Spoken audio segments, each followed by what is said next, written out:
Carlson Printing for all your printing needs. 508-548-7303 or toll free at 1-800-696-7303. Our email address is carlsonprinting@aol.com. Carlson Printing for all your printing needs.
Meeting to order.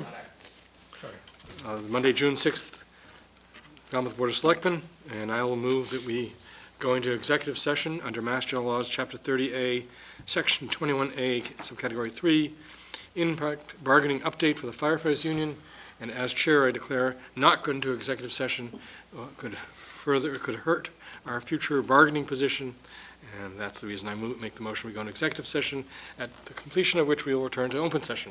Second. All those in favor by roll call, please. Patterson, aye. Aye. By roll call. So you have to say your name. Say your name. Oh, Ralph Herbst, aye. Susan Moran, aye. Doug Jones, aye. We are now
I'll call a meeting to order of the Board of Selectmen's meeting Monday, June 6th, Town of Falmouth. The board has just returned from executive session. I'll invite you all to join us in the Pledge of Allegiance to the flag. I pledge allegiance to the flag of the United States of America and to the republic for which it stands, one nation, under God, indivisible, with liberty and justice for all.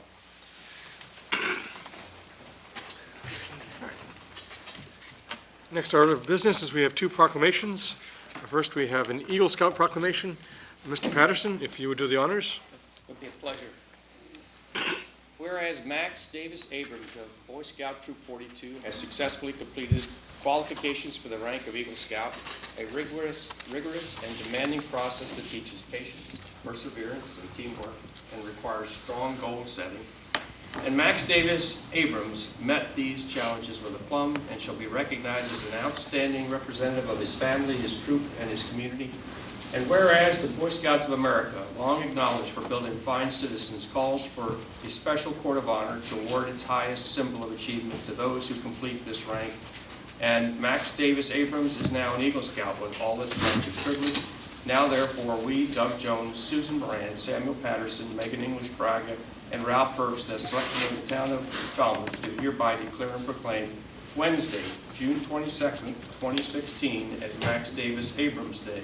In witness thereof, we have hereunto set our hand and caused the great seal of the town of Falmouth to be affixed. Congratulations, Max.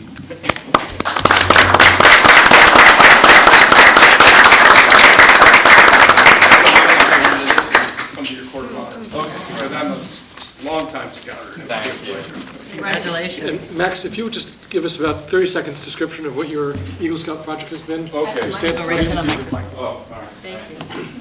I know that you spend hours and hours doing it after years of planning it, so I'd just love to have you get a chance to tell us what you've done. Yeah, so what I did, I painted several rooms in the basement of the First Congregational Church on Kathleen Lee Bates Road.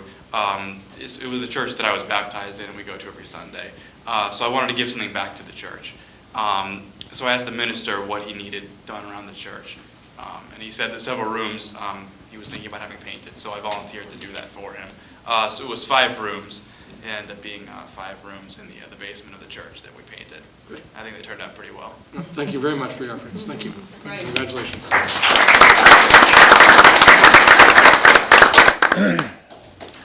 Next proclamation is the Day of Portugal. Mr. Herbst. Yeah, first of all, Max, we could use you at Habitat for Humanity in a couple of years. I have the privilege of reading this proclamation. I lived in Portugal for 2 years. So how many of you out there speak Portuguese? Oh, okay. All right, I'm not going to read it in Portuguese anyway because I couldn't do that. Proclamation. Whereas the town of Falmouth is home to a large number of Portuguese American people and the Portuguese culture is praiseworthy and world famous, and Luís Vaz de Campos, the famous 16th century epic poet who is a symbol of Portuguese cultural achievements and is honored by Portuguese people the world over on this day, and members and friends of the Portuguese have formed an association to foster Portuguese culture and instill a pride of heritage, and whereas the committee was organized to plan a celebration of these events, the Day of Portugal, the remembrance of the dearly departed, and whereas Falmouth joins with other Portuguese communities in recognition of the Luís Vaz de Campos' great accomplishment of recording Portugal's notable and remarkable history to be promoted on this day. Now, therefore, we, Doug Jones, Susan L. Moran, Samuel H. Patterson, Megan English Braga, and Ralph Herbst, as selectmen of the town of Falmouth, by the authority vested in us, do hereby proclaim June 11th, 2016, as a Day of Portugal. In witness thereof, we have hereunto set our hand and caused the great seal of the town of Falmouth to be affixed on this 6th day of June, 2016. We have a motion, a second. I move it. I'll second it. All those in favor say aye. Aye. It is so proclaimed. Thank you very much. Next item is public comment. I actually have an announcement. Right, okay, announcements? Thank you. So I just wanted to announce and to thank that the Green Harvest Organic Farmers and Artisans Market that was started in June of 2011 by Stan Terrell and Cynthia Shell Terrell is ending, and they have done really, they were one of the first and sort of spurred the movement in some parts, and they also wanted us to just, you know, note that there are other farmers markets at Falmouth Harbor on Thursdays, Mashpee Commons on Sundays, Mashpee Market Saturdays, and in the off-season, as well as Cape Wide and Sandwich, Osterville, Hyannis, Bass River, Chatham, Orleans, Truro, and Provincetown. So I just really wanted to, along with, I'm sure many people, thank them for all of their efforts. So that's Stan Terrell and Cynthia Schell Terrell. Any other announcements? I will announce about 2 lacrosse teams in town. The Falmouth Boys High School lacrosse team is playing Sandwich right now in their state tournament. Their results should end in the next 5 minutes. And the Falmouth Academy girls lacrosse team played in their game today and beat Fairhaven 11-7. Will be moving on to the semifinals. So 2 local teams have been doing quite well. Public comment. If there's anyone who'd like to speak on something that is not our agenda, please come forward. Limit your comments to 2 minutes. Jane. Ms. Perry, if you'd like to come forward, please. Thank you. I always run into this electron up here. To your left. There you go. I guess I'm at it. There we go. Good evening. Thank you, Mr. Chairman, members of the board. I'd like to welcome Mr. Herbst and Ms. Braga, English Braga. Any way you want to say it. It's fine. Thank you. For the record, I'm Jane Perry, and I wear many hats, but tonight I'm coming before you as the chairwoman of the Commission on Disabilities. People know that I am a transportation guru, and I am also Falmouth's Falmouth's representative to the Cape Cod Regional Transit Advisory Board. So we have hit a bump in the road, just like many other boards, commissions, and committees in town. We have a quorum issue. Last Friday, on May 27th, I met with Mr. Suso, Ms. Heather Harper, and our liaison, Selectwoman Susan Moran, to discuss this issue. We are regulated under 2 Mass General Law statutes and Commonwealth of Massachusetts regulations, and also a town bylaw. But the first one is Mass General Laws, Chapter 40, Section 8G, which tells what the committee should be made up of, which is no less than 5 members, no more than 9. It also should include the ADA coordinator, who has a voting seat at the table. Members should either be disabled or be a family member or a spouse, sibling, friend, colleague, whatever. We have 4 open seats, which includes the ADA coordinator. Since Mr. Spivey resigned in 2013, we had someone that was appointed by Mr. Suso, who was very difficult to get in touch with and is no longer employed in Falmouth Town government. So I am asking you to, through the public, that hopefully someone will step up. We will probably have a quorum that we can meet this month on June 21st. We cannot appropriate money or make any decisions unless we have a quorum. We have not met since December. So there are people that have been calling me because my name and email is on our town webpage so that people know who to contact. I have a couple people looking to appropriate some money, maybe not be a lot, but it's a little help. As Selectman Moran can tell you, as we contributed to the West Falmouth Playground, among other things, and people looking for us to be involved in their projects. So the reason why we need to be involved in a project in the beginning is because so that you don't have to spend, or the developer or the construction people have to spend extra money to fix it when somebody doesn't use it. Case in point is this door. There wasn't a door, a push-button door here, okay? So any member who was in a mobility device had to open the door really wide and stuck their foot in it and hopefully didn't sprain it and get in unless there was somebody not there. So I respectfully request that we be advertised. We're having a spotlight on FCTV on June 14th, and I hope to be going outreach to other committees. We are working on our mission statement. However, I believe in the 3 words that develop the Commission on Disabilities. We came out of town meeting, remember? Out of town meeting in the spring town meeting of 1996, Article 26. So if we have to decrease our membership, we have to go back to town meeting. And we believe in access, advocacy, and awareness. And on another note, I know this is Ms. Harper's last meeting with all you. I would like to personally thank her for everything that she has done for not only the disabled, the seniors, but also transportation. She has instituted the word and the term visitable, accessible apartments or houses when they come to development. That is so important for someone who is visiting someone who is disabled, that they can still visit that person, or they can actually live there. And it's something that has to be addressed and keep on the table and keep asking developers and construction people to do that. Thank you, Ms. Perry. Then I would like to thank you for your time. Also, I did send you an email, Mr. Jones, that as your Cape Cod Regional Transit Advisory Board member, I would like to come before you, probably the end of the month or the beginning of the month. We have a board meeting on the 15th, and maybe invite Mr. Cahir, who was our administrator, because we have a lot of exciting things happening and a lot of things changes down at the RTA. Great. Thank you very much for your time. Is there anybody else who'd like to speak? Okay.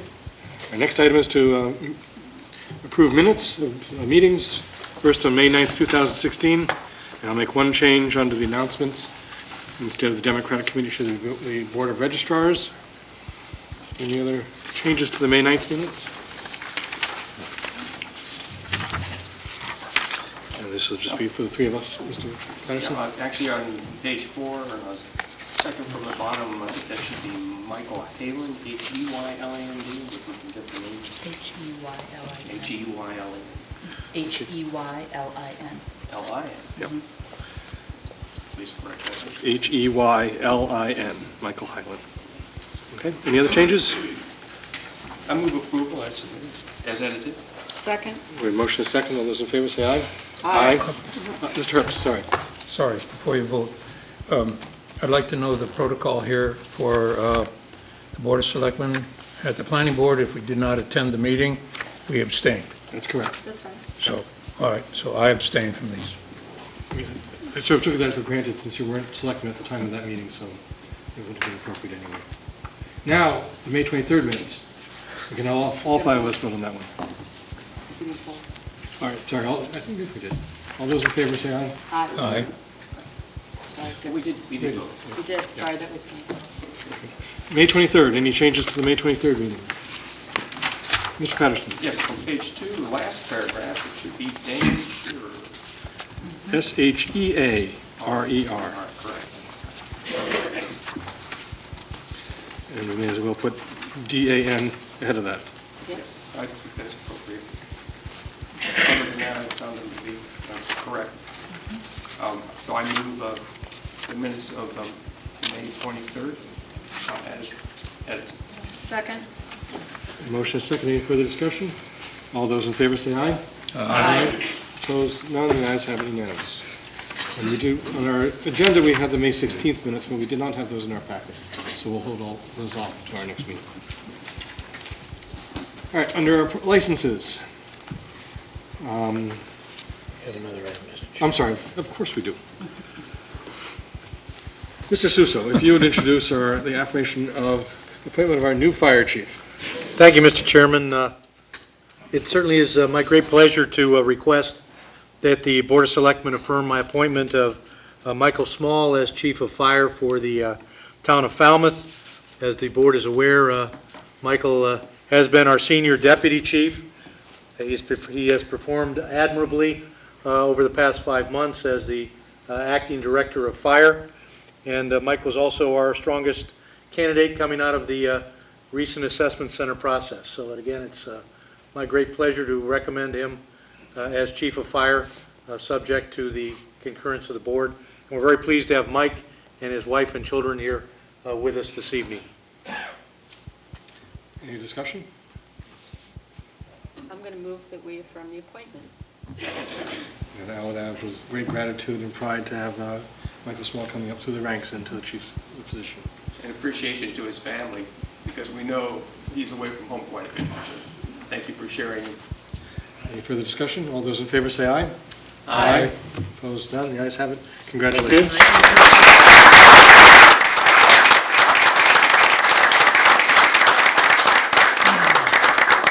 If you'd like to say a few words about your Eagle Scout project. I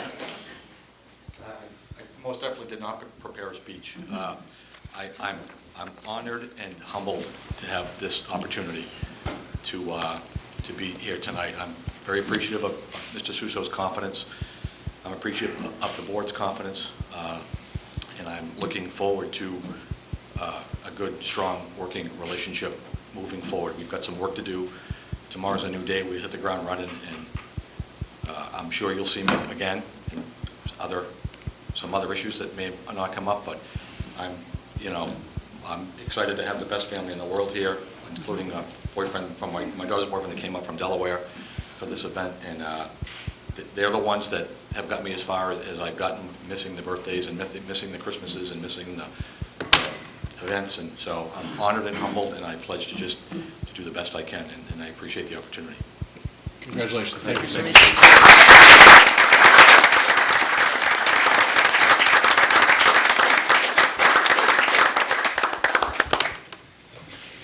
All right, well, now I'll move on to the licenses.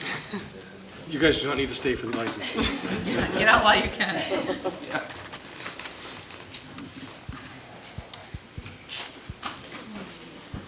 And are there any of these that, I'll suggest we do these as a blanket unless there are any particular ones that you want to hold and discuss. First is the application for a pledge of license, the all-alcohol common victual license for the Buka Corp. Doing business as Buka Restaurant Wine Bar. This is at South 7 Nathan Ellis Highway. The documentation is quite exhaustive on that, but really straightforward. Evening. Unless we were planning on actually holding this unless someone wants to, so we may have, if we don't have any questions for you, I think we may just moving ahead on this. Thank you. You're welcome. Have a good night. We haven't actually voted it yet, so you just. Next is approval application for a change of manager of an all alcohol common victual license for Sailors Inc., doing business as the Flying Bridge Restaurant. Third is approval application for Sunday entertainment for the Barnstable County Agricultural Society, the Barnstable County Fair, 1220 Nathan Ellis Highway, Sunday, July 24th. D is the special agricultural liquor license, which I will hold, planning to vote approval, but I just wanted to talk a little bit about that. E is the application for a new secondhand dealer's license at Fill Your Bucket at 59 Davis Straits. Hold. And we have a hold on that. F is the approved application for change of manager of an all-alcohol club license, Portuguese American Association of Falmouth. G is the approved application for the Class 2 used car dealer, M&N Auto, 220A Village Common Drive, East Falmouth. And H is the approved application for a special one-day liquor license, the Salt Pond Area's Bird Sanctuaries, Inc., Bourne Farm, 6 North Falmouth Highway, on Saturday, June 25th, 2016. So hearing no hold on items A, B, C, F, G, and H. Motion to approve those licenses? Second. We have a motion and a second to approve those licenses. Any further discussion? All those in favor say aye. Aye. Opposed, none. The ayes have it. D is the application for a special agricultural liquor license for Down East Cider, doing business as Farmer Willie's. We had held this in concern about the number of liquor licenses, agricultural liquor licenses at the farmer's market, and we'd heard back from the manager, which I thought had been a policy, that 2 was the limit that they're ever going to have there at any one time, and they're just restating that policy that while they'll have 4 who are going to be licensed, they will only have 2 at any one Thursday afternoon, Thursday day. And I just had a question on the identity of the applicant, if the applicant is here. Great. Yes, please. Yep, if you come to the podium, please. Sorry I wasn't at the last meeting. I was graduating from college. Congratulations. So, You want to introduce yourself? Yeah, so I'm Nico. I'm one of the co-founders of Farmer Willie's Alcoholic Ginger Beer. And I'm sure your question is about Down East Cider, DBA, Farmer Willie's? yes. Okay, so basically we started out last summer at the Provincetown Farmers Market, and we didn't have enough money to make our own brewery. So we basically made an arrangement with Down East Cider that we would brew our own beer in their facility, because making a facility is like $750,000, and as a kid out of college, I couldn't necessarily raise that amount of money. So basically, what we're doing is producing it Down East, and we're under their license as salespeople, and that allows us to produce and sell at farmers markets. So we sell at Chatham, P-Town, and hopefully your market as well. And I have one more request for clarification, because there is a corporation Yes. called Farmer Willie's Inc. Yes. So is that the entity that's actually holding the license and asking for the application and would have the insurance?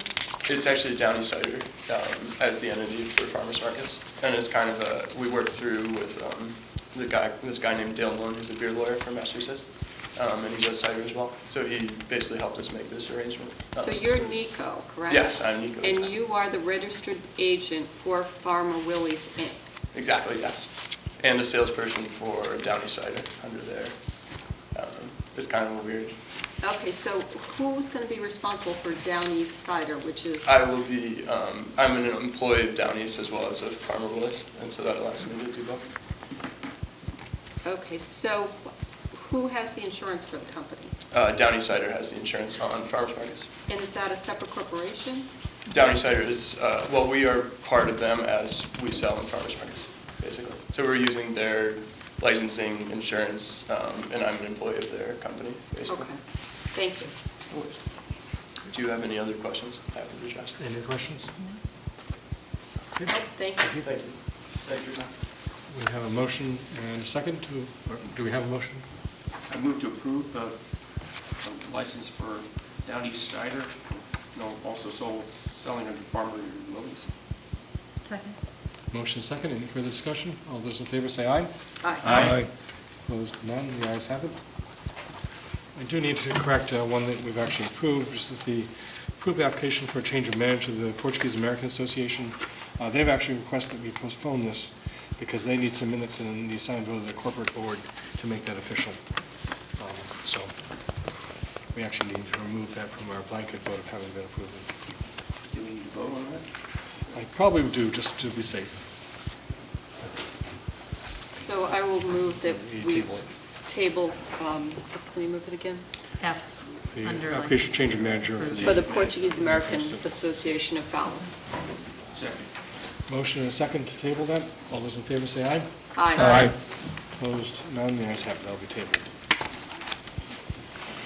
Okay, the next is application for a new secondhand dealer's license at Fill Your Bucket, 59 Davis Straits. Ms. Moran, you had a question on this?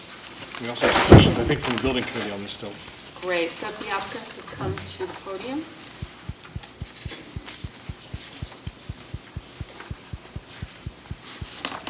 Would you please state your name? My name is Constance Peters. Okay.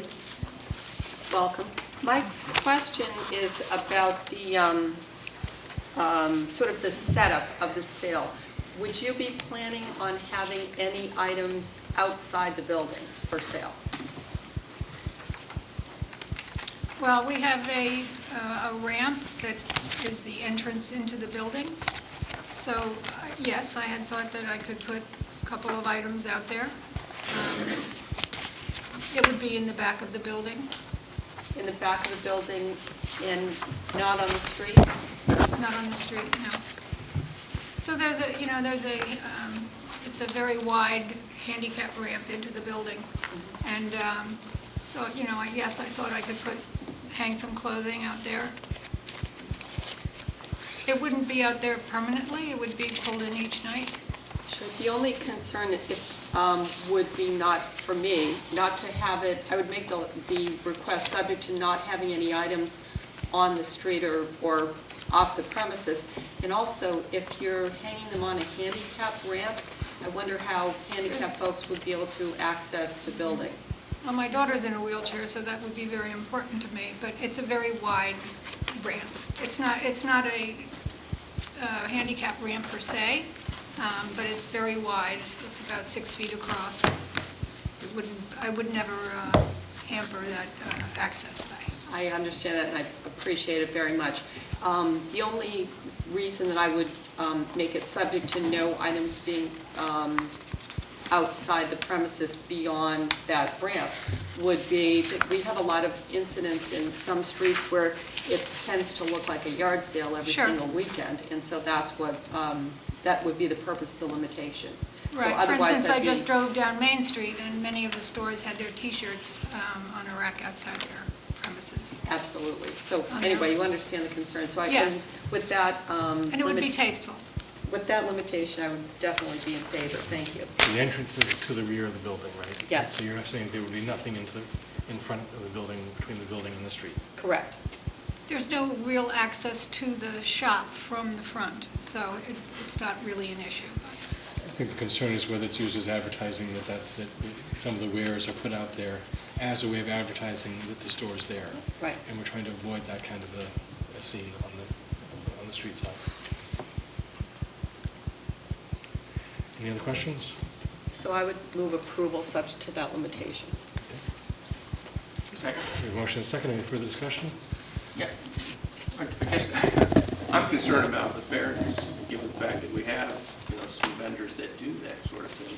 It's clearly for advertising purposes to get people to come in, or people to stroll up and down the sidewalk of Main Street. But how do we balance the field here?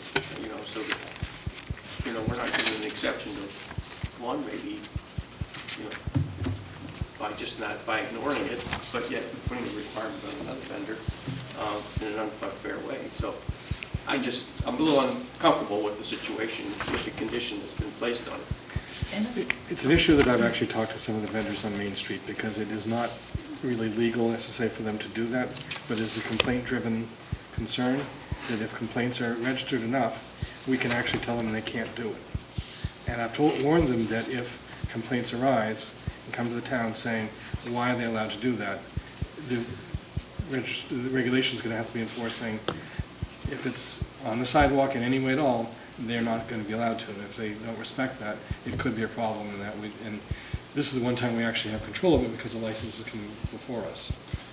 And I would just, I think, I understand both concerns, but I think what Ms. Peters is saying, and if I recall what the building looks like, it's a bit of a moot point here, because the front of the building is another business.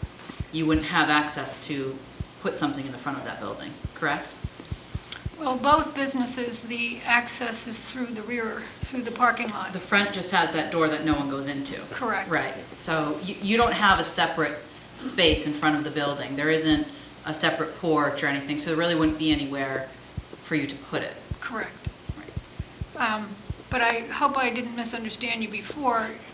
You did say as long as it's in the back and it's not blocking the access, that I could have. Yes, okay. Yes. Because I'm sharing, the space for the barber shop has a different entrance. So we both have our own entrances, but I would hope to have something that might attract somebody who's going to get their hair cut, especially if they're waiting. So I think in this case, your concern, Sam, which is that she'd be able to advertise, she is, her business just faces in a different direction, but she's able to sort of keep in line with what some folks are doing on Main Street in terms of putting something. Yeah, I have no intention of doing anything in the front. And just while we're on the point, the general laws which govern this license allow that the licensed premises include designated portions of the real estate, and so that's the authority by which we can make that designation. We have a motion second. Ms. Perry? I wasn't planning on speaking on this, but since you brought up access, my question is, through you, Mr. Chairman, to this young lady, as chairwoman of the Commission on Disabilities, first of all, where is her location? Across from Papagino's. Across from where? Across from Papagino's. Okay. On the corner. Does this ramp have an accessible space, parking space? Is this access into your building, this for someone who is in a mobility device?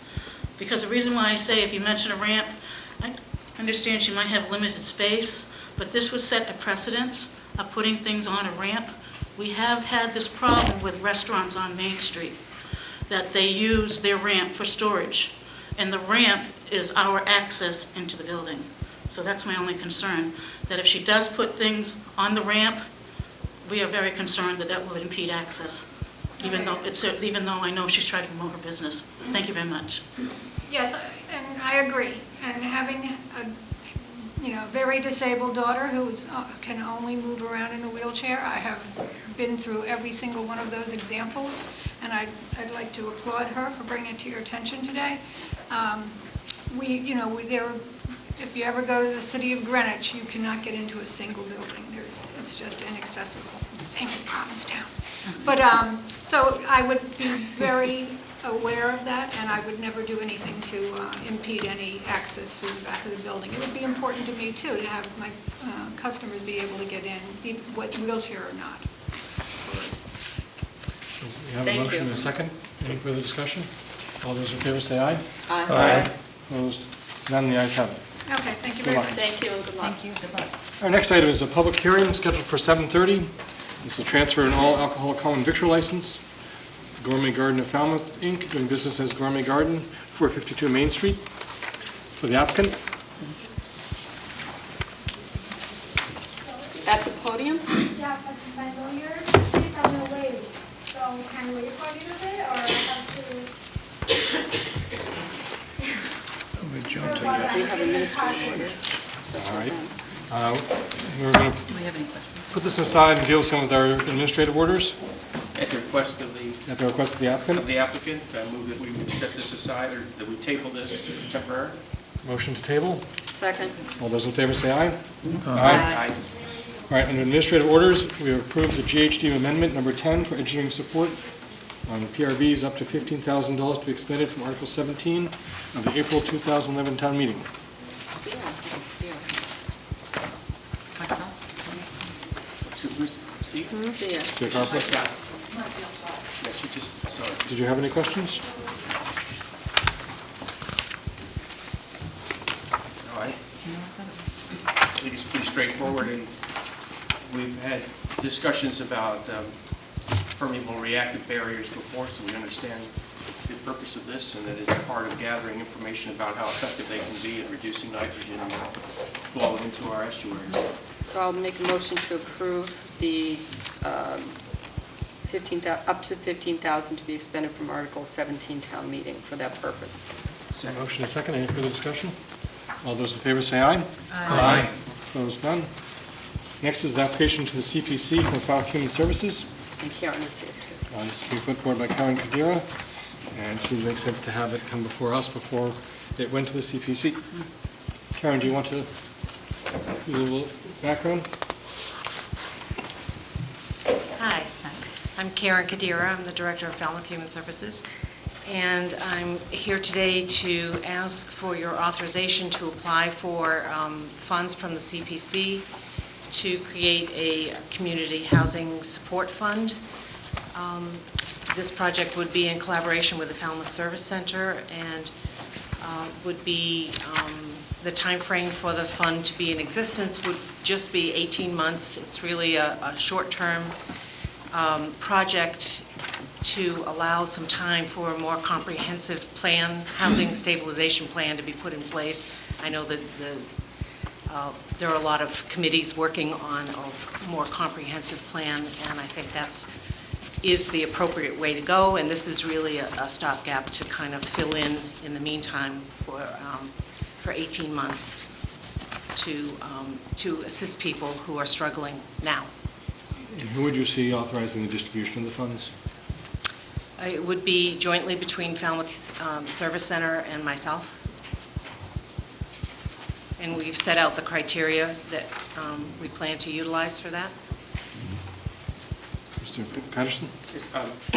Has this been coordinated with the CPC?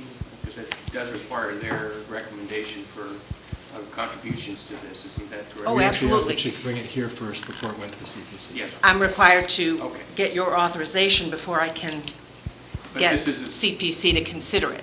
Okay. So But that you've would be the already- next step.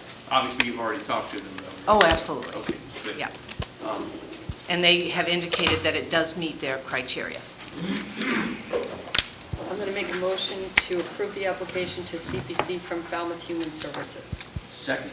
There's a second. Any further discussion? All those in favor say aye. Aye. Opposed? None. The ayes have it. Thank you. Thank you. Karen.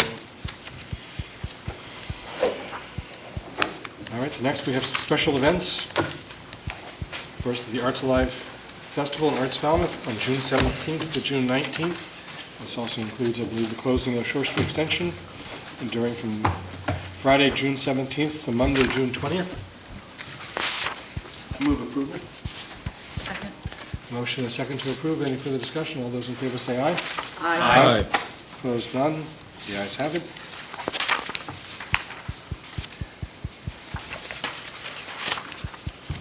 And the second is the Jazz Fest from Arts Falmouth, Inc.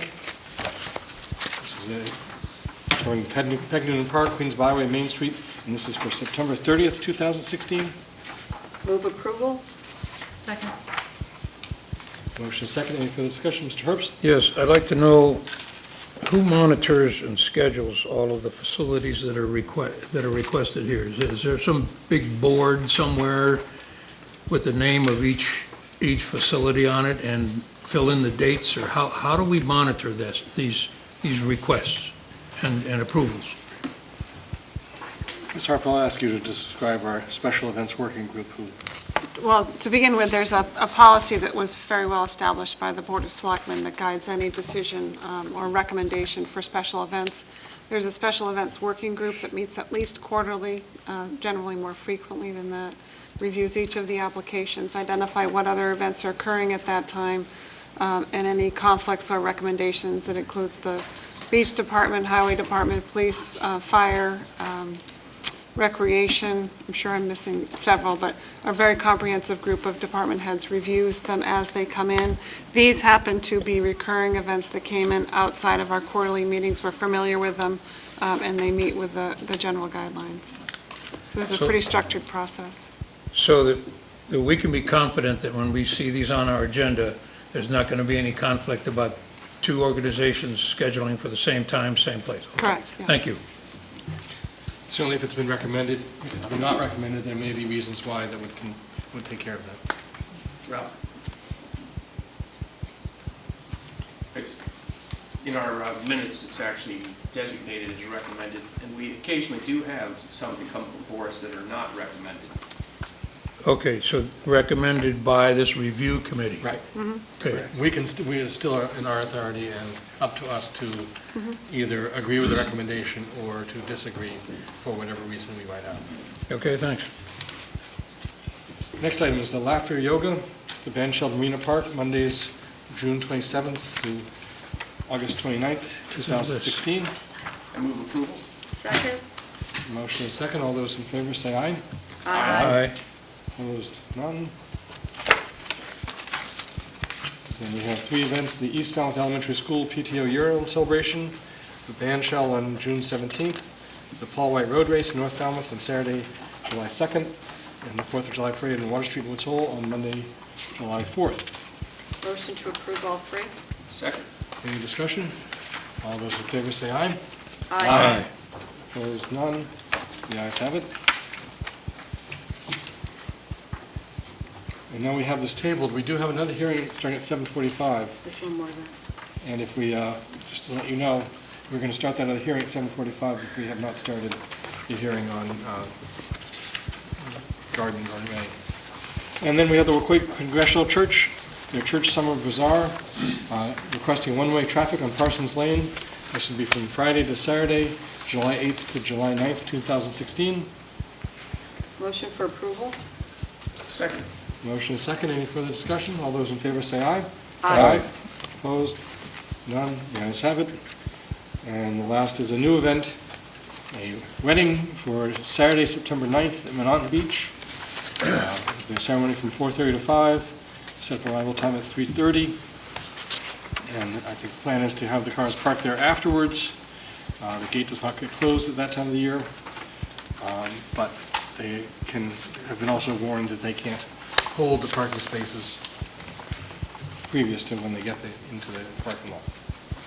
And I understand Dawn has reviewed it and approved it. Yeah, right. So, I move approval. second. Motion is second. All those in favor say aye. Mr. Herbst? Yeah, we're scheduling this out more than a year. Is that typical? No? But they're safe. We will then record it that it's. So that requires us to remember this. We don't. No, that's what the committee does, takes care of that for us. Well, Whoa. I might just, for the Diane Davidson Right. remembers for all of us. Because don't ask me to remember it, that's all. It gets put on the calendar and registered. I'm not sure I had registered it was 2017, but you're absolutely correct. So we have a motion and a second. All those in favor say aye. Aye. Opposed? None. The ayes have it. Okay, do we have the lawyer for Gourmet Garden here? Yes. Okay, we have the hearing, transfer an all alcohol common victual license in the Garden of Falmouth.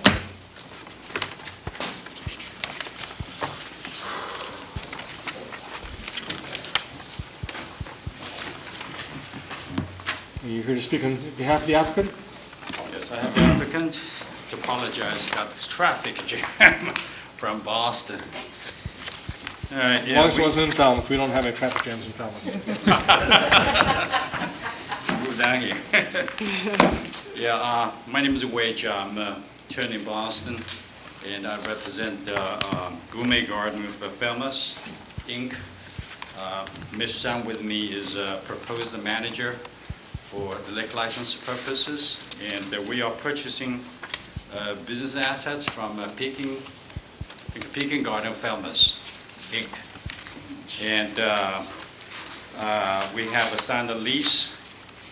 Everything will be remain the same, operating hours, everything else is just a change of ownership and change of manager, along with the change of director and the corporate officers. And we have already submitted supplemental information with the Commonwealth. And hopefully, this is going to be a very simple, straightforward transfer. Okay, I have a legal question for my two lawyers. The documentation I have, and I've all heard the restaurant referred to as Peking Palace, but the application we have before us is from Peking Gardens. Does that matter? Peking Palace, I'm so sorry. Right, but the documentation, the application also here says Peking Gardens. Oh, then that must be typo then. Should be Yeah, Peking Frank Palace. Are you asking Frank? Sure. Yeah, in the petition form, it says Peking Palace. Can make changes if there's a typo. Here's the there. public notice there.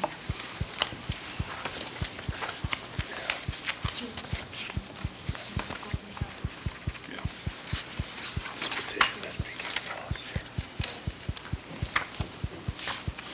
Okay, so I guess I was just reading it from the Cory check. Okay. Yeah, I think the documentation that matters has the correct Great, okay. information. One thing I actually asked, guess I was saying was from the police department. Yes, frankly. yeah, I saw that And, too. The only, the Cory was done over the new manager anyway, so that wouldn't affect that. Okay. Any other questions from the board? Mr. Patterson? Yeah, I just want to make sure that you have TIPS certification, training, okay, that will be implemented? That's for today? Okay. We're going to supplement it. We can fax or email it over tomorrow. Okay. Yeah, she has everything else, everything required for tip service and food service manager, all those. The reason I bring up the subject is that we have had some issues where employees weren't properly supervised, if you will. And, you know, the implementation of all of those procedures needs to flow down through all the employees, and we just want to make sure that's clearly understood. Because we don't want to be citing you and, causing you to stop selling liquor for 2 or 3 days because of something your employee did, not knowing what they were supposed to do. Understood. Appreciate it. I could just read. Yep. So all employees serving alcohol will be tip certified. That's what that means. And who is the primary manager? Yin Zhang, right here, the lady here. Okay. And she live, you're at Palmer Avenue in Falmouth? You live in East Falmouth, right? Just Falmouth. Falmouth. So, because the president director is listed as being in Sharon, but you're the one who's going to be the manager on site? Yes. He's prepared for Ricky retirement. Wan's the president, lives in the shower, yes. Okay. Any other questions?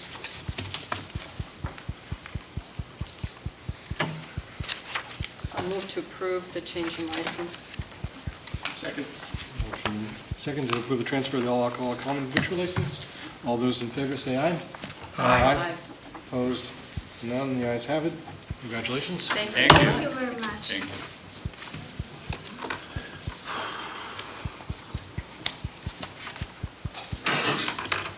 All right.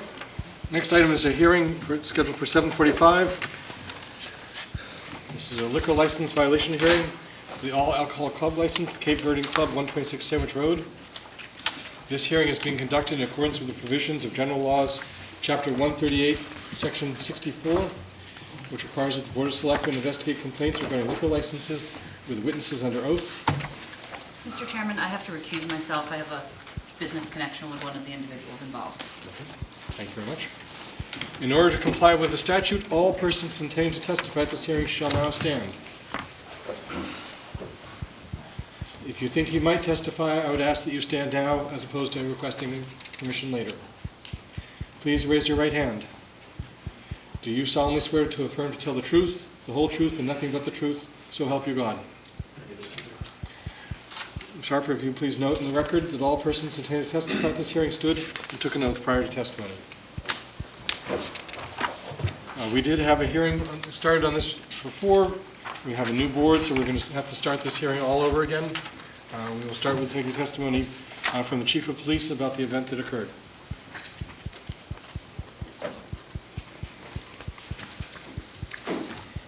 Thank you, Mr. Chairman. Edward Dunn, Chief of Police.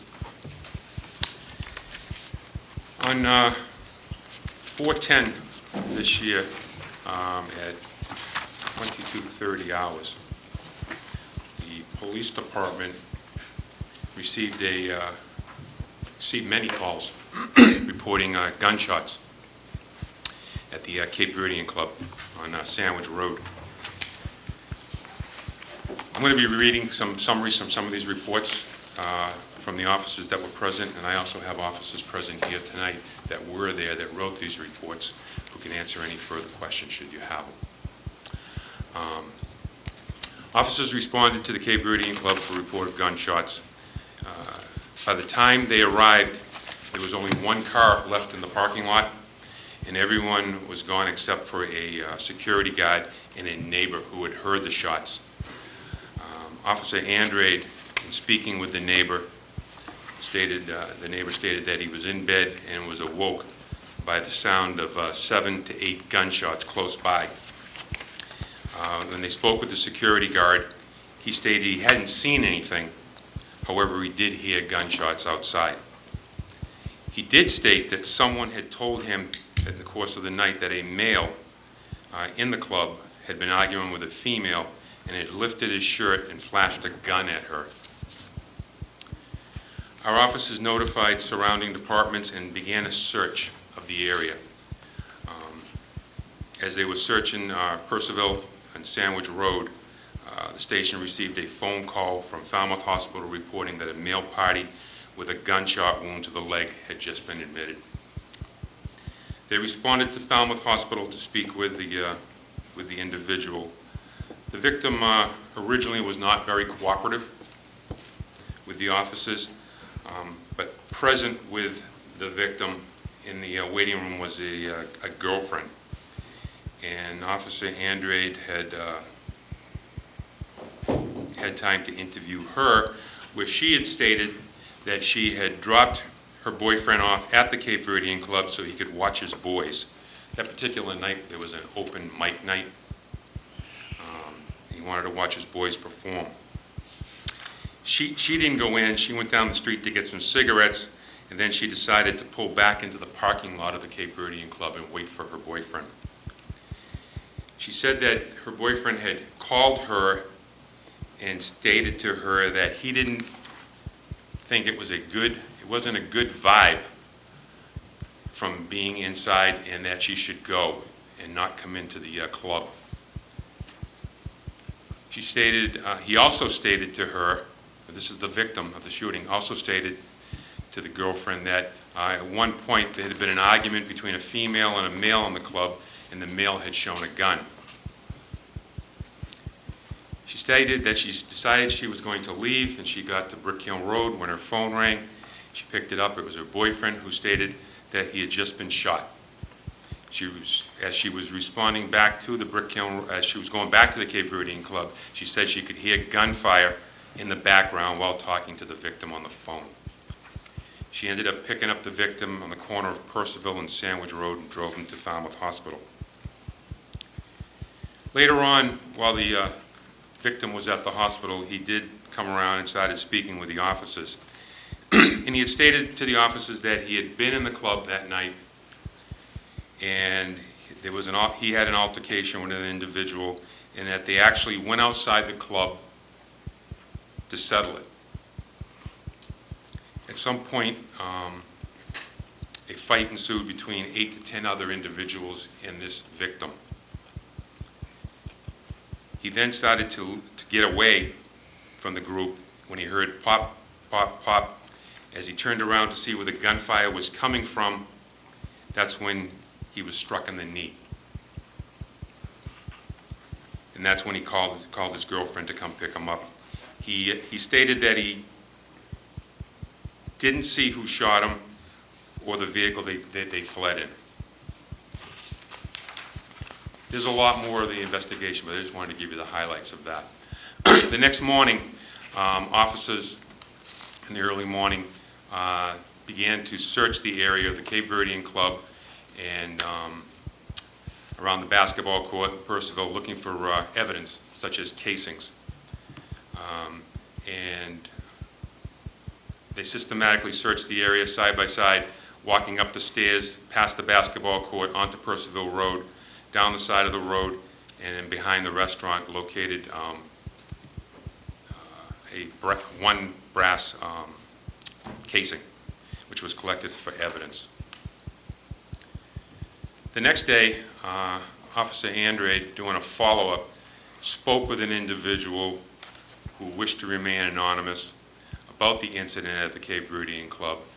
And they stated that they couldn't really see the whole inside of the Cape Verdean Club because it was dark. However, they knew of a male and a female that were in an argument because apparently the male had called her a snitch. And it was too crazy in there, according to her statement. Days after the incident, Detective Dave Massey interviewed Roy Rose and Wesley Light. They are, I guess Roy Rose is the president of the Cape Verdean Club. Rose and Light said that the security guard had reported to them that a patron told them a man had flashed a gun in his waistband after an altercation with a female in the club. Rose and Light reported that they did not know the man who flashed the gun, but immediately decided to shut down the club after being advised of the presence of a gun. Lights were turned on, and some of the guests were unhappy about the early closing, but they left. Neither Rose nor Light were aware of any shooting that occurred on the club property. Detective Massey advised both Rose and Light that the person that was struck by the bullet was on or near the club property soon after everyone was let out of the building. The person that was struck with the bullet was hit in the area of the basketball court between Papa Jake's and the Cape Verdean property. The shooter, unknown, was standing on or near the Cape Verdean property, according to the victim, after a physical altercation that took place directly behind the Cape Verdean Club, which, as I said earlier, he was jumped by 8 to 10 people. Rose and Light were present during the shooting, but did not hear the shots. There were several other individuals inside the club, and neither of them heard the shots either. My concern about this incident is we never received any call from the Cape Verdean Club. All the calls came from residents in and around the Cape Verdean Club, which is very similar to an incident that took place in 2010 at the Cape Verdean Club. There was a wedding function going on. Same thing. The police department received several 911 calls reporting a fight of 2 males. And a second 911 call came in to report that multiple people were involved in that, in which a stabbing occurred. Officers arrived to that incident and witnessed the actual altercation. And as they were exiting their vehicles, the suspects fled on foot into a wooded area behind on Percival Road, behind the club. Officers gave pursuit. And during that pursuit, one of our officers ended up being kicked in the face, in which he had a fractured nasal fracture to the bridge of his nose and a closed head injury, which caused him severe headaches several times. Same thing, as I said, back then in 2010. We never got any phone calls from the Cape Verdean Club personnel reporting any incidents or anything to that effect. And I'm just very concerned as to the management's concern for the safety of patrons, police, as well as neighbors. Through this investigation, further information was developed. We spoke with some people. And that is the reason I'm before you tonight, is that my concerns of the Cape Verdean management failed to diffuse what I consider volatile situations within the club or on the club property. And on that particular night, the night in question of the 10th, April 10th, enforced that situation outside the club, closed the doors. They failed to notify the police, putting persons present there in danger, the public, general public in and around the neighborhood in danger, as well as harm to other police officers. I really do believe, had we received a phone call that night, we may not have found the weapon, but I believe we would have prevented a shooting. And it's very similar to the other incident where, we weren't called and it got out of control. Our investigation also discovered additional about the club's liquor license. I know that's not before you tonight, but I just want to inform you as to what came out of that. The manager listed on the license is not and has not been the manager since 2013 and was not present that night. I have spoken with the manager listed on that license, and she has submitted a report to me stating that for the last several years she has been attempting to get her name removed from that license. I also have text messages that she sent me between her and Mr. Rose regarding the removal of her name. Also concerning is the event itself. Mr. Rose and Ms. Lovell, I believe, came in and they met with us as you had requested. And we asked them several questions about that particular night. And one thing that concerns me is on April 10th, the event that was hosted was the Hip Hop Shop Open Mic Night. And when asked if it was a club event, what type of an event it was, myself, Captain Reed, Captain Smith, we were present, and basically were told that the hall was booked by the Homegrown Music Group to showcase their music. And nowhere on this flyer does it say members, Cape Verdean members only, or guests. If this flyer was up somewhere, it would be the public is welcome. And the Cape Verdean Club has a club license. So that's concerning. And because of the information that was developed with the fabrication of the liquor license renewal and the open mic not being a club event, the further reasons caused me to concern that the management lacks responsibility to hold the license that they presently hold. And that's why I bring them before the board. Any questions? I'd like to ask the chief to pass the notice to the board, the notice that you just mentioned. Yes. Thank you.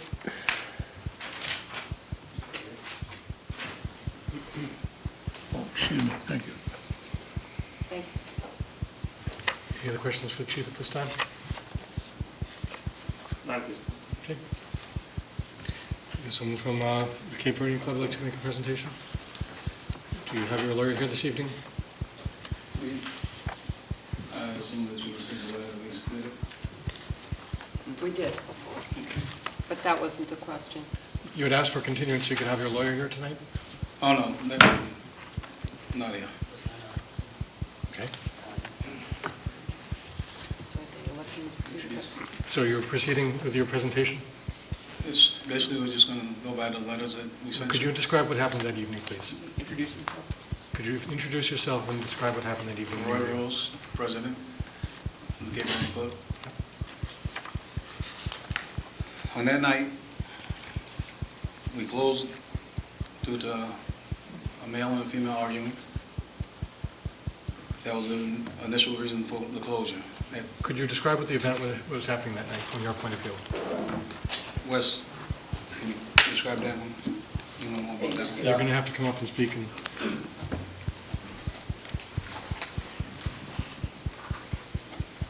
It's basically guys that just get up on the mic and they do rapping and they do a little bit of, mainly all rapping.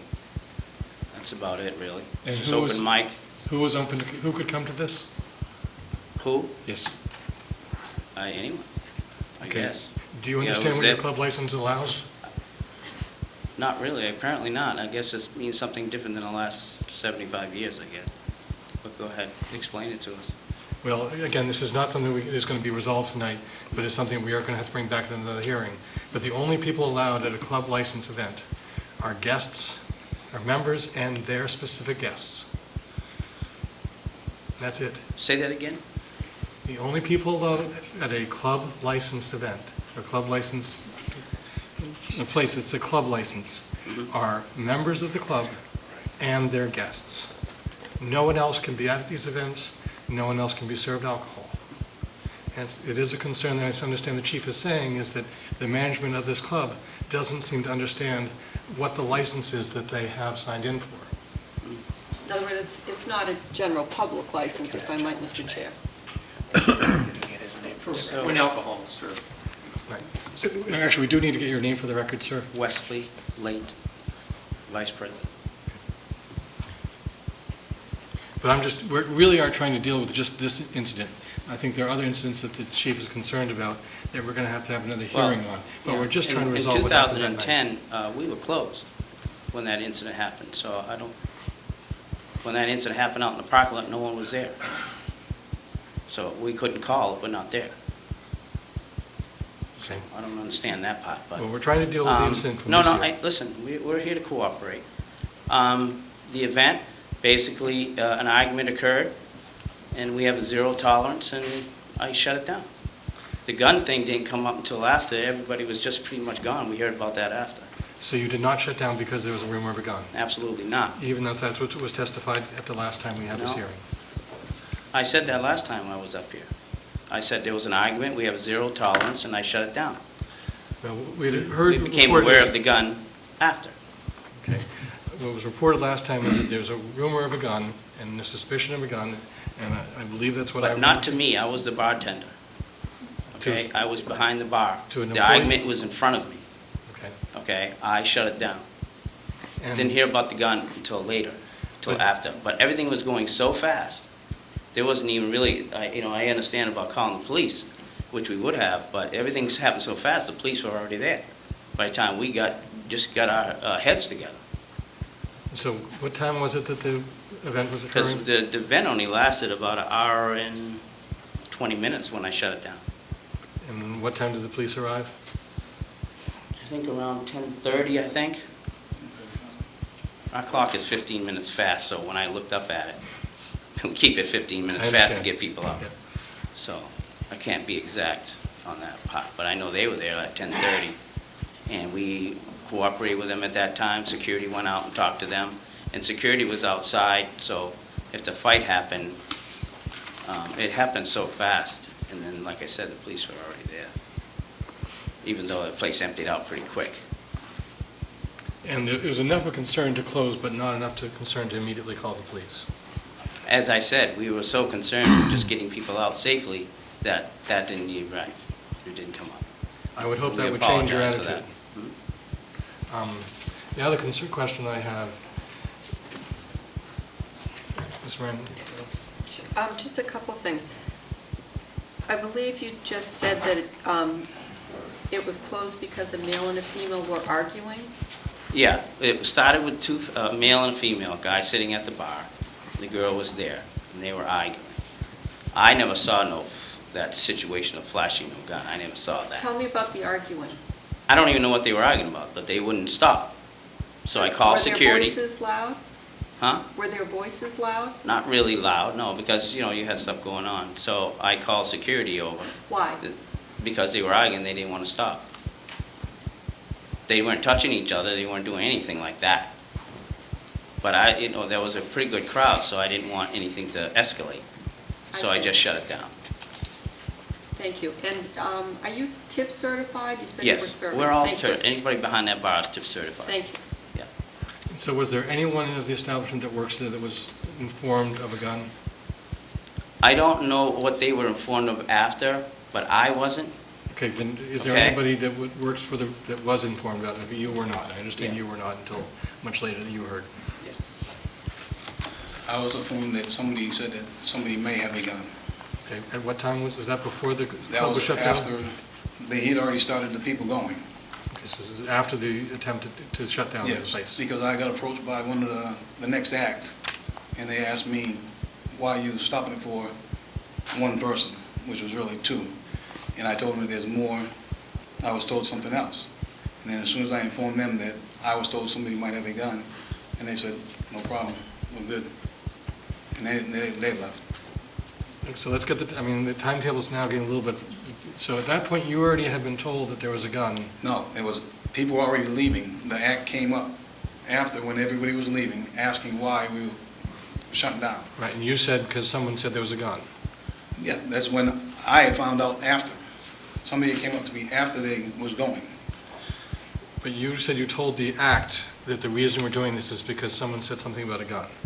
So you must have known prior to you telling them that there was a gun involved.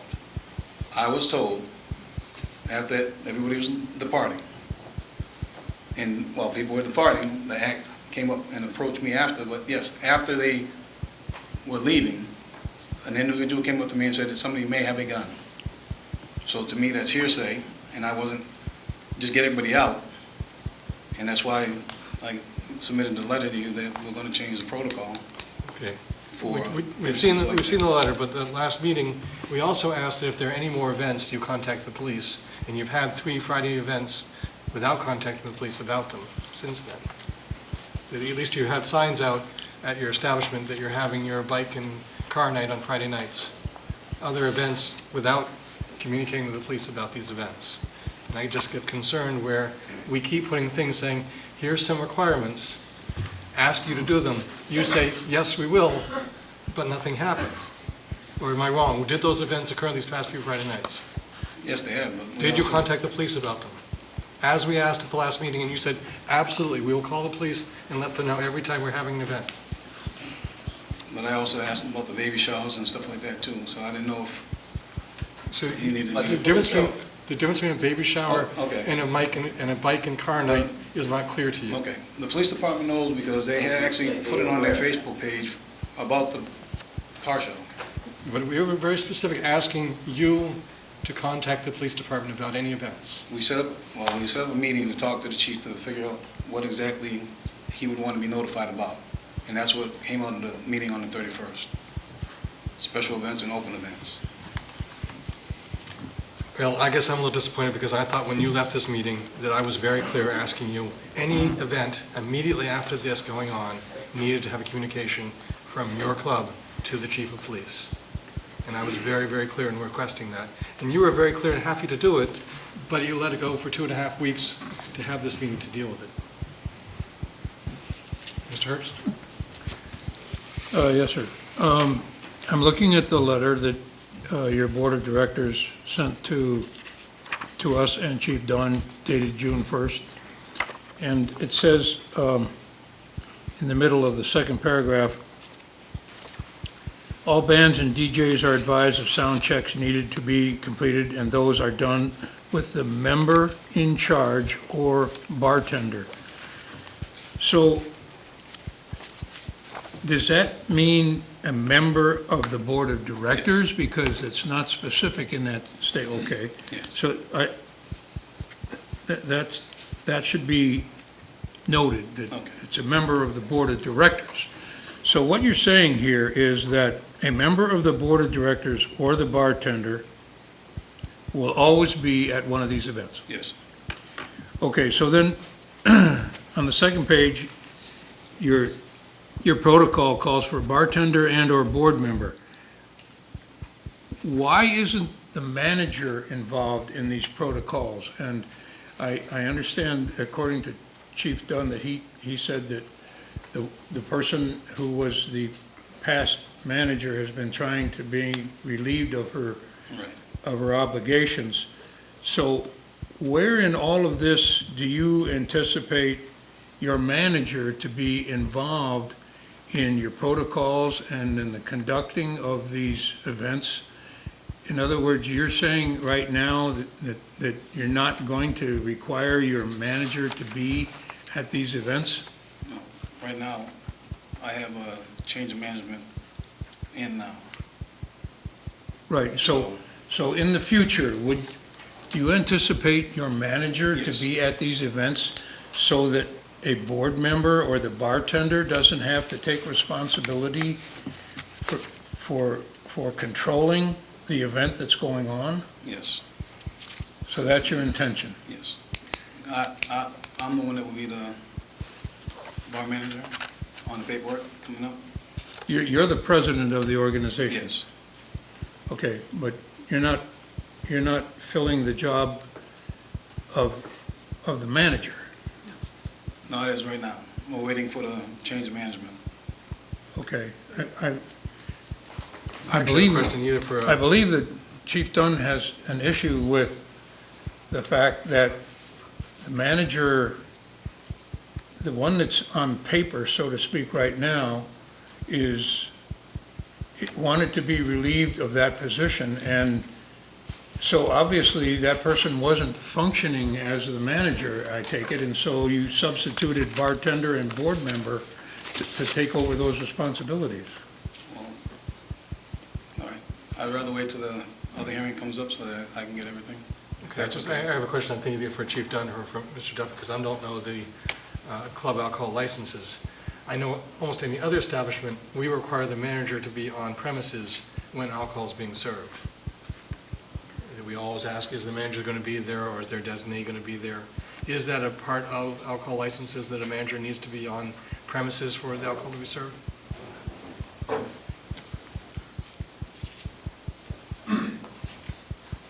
Mr. Chairman, I'm Frank Duffy, Town Council, and I've been sitting here observing this.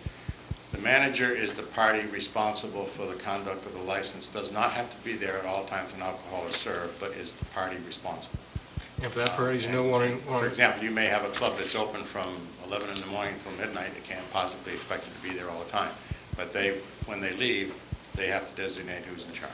but if they're no longer wanting to be involved with this organization, how do they designate someone to be? Well, see, you have a rather unusual situation here, in that during the course of the investigation, the police department determined that there may be, using the word may be, violations of the license with respect to the manager, because the manager has said they're not the manager. That is not before you tonight, because the notice for this hearing that went out is strictly related to the to the events that took place on the 10th of April. Well, I guess I'm trying to help the Cape Verdean clubs. Okay. How can they operate legally right now if they don't have a manager on premises? They don't have a manager on premises. And they don't have a manager designated someone to be responsible. But that has been reported to the chief. Whether or not that's true or not, the chief has made that representation. And as I had advised the chief and through the town manager's office, a separate hearing has to be held on the issue of the manager. There's also pending before this board, I understand, an application for change of manager. Right. And I think all of this stuff should be expedited and brought forward as quickly as possible so they can all be resolved. But no notice has actually been sent to the Cape Verdean Club about these violations of their license. And it may be that all of this should be brought together and consolidated as soon as possible. You may not really be able to decide an appropriate response to tonight based upon the fact that the investigation turned up other potential violations. Thank you. I have a question for the chief. Chief, did I hear you say you have a responding officer here? For the night of that incident? Yes. I have an officer that responded to the incident, and I also have the detective that spoke with people involved in the incident. Okay, I'd like to ask the responding officer a question. Okay, that's Megan Andrade.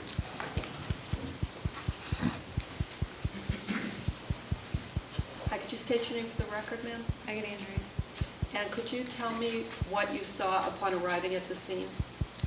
Upon my arrival, there was one car left in the parking lot, and the security guard was outside in between on the stairs in between the club and the basketball court.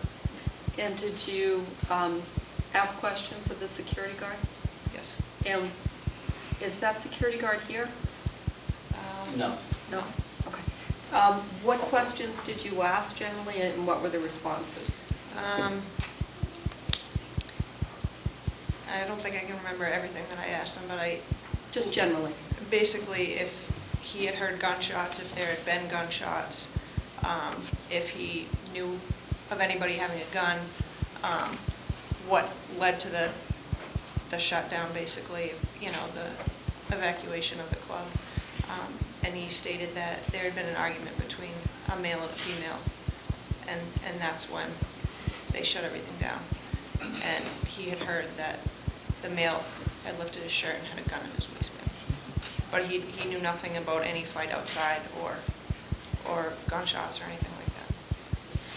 Okay. And yet there was a neighbor that reported hearing gunshots? Yes, ma'am. And what do you think the reason was the security guard heard no gunshots reportedly? The only thing logically that I could think of was between the commotion of people getting out of the club, if there was still music playing. No music. At that point. I don't know how he couldn't have, but I mean, sometimes when things like that happen, you block everything out, but I'm just going by what he said. Thank you, officer. Thank you. Any other questions? You did not ask to swear in to be speaking tonight, sir. I'd asked that we do it all at once. I'm not going to go back on that again. I just want a little bit to that, is that okay? Thank you. Yeah, none of us heard any shots because it was further down Percival Road. So you got the basketball court, you got our building, and so you couldn't hear anything. But there was no music at all. The music was the first thing that I shut down. That was the first thing that went off. And then the lights came on. And then I had everybody proceed out. The security took everybody out. Thank you. But we didn't hear anything at all. We didn't even know there was any gunshots at all until after the officer, we spoke to him at the chief's office, when he told us there was somebody shot, because we didn't even know. Thank you. Any other questions? No, that doesn't matter. I have a question for Frank. Okay. Mr. Duffy?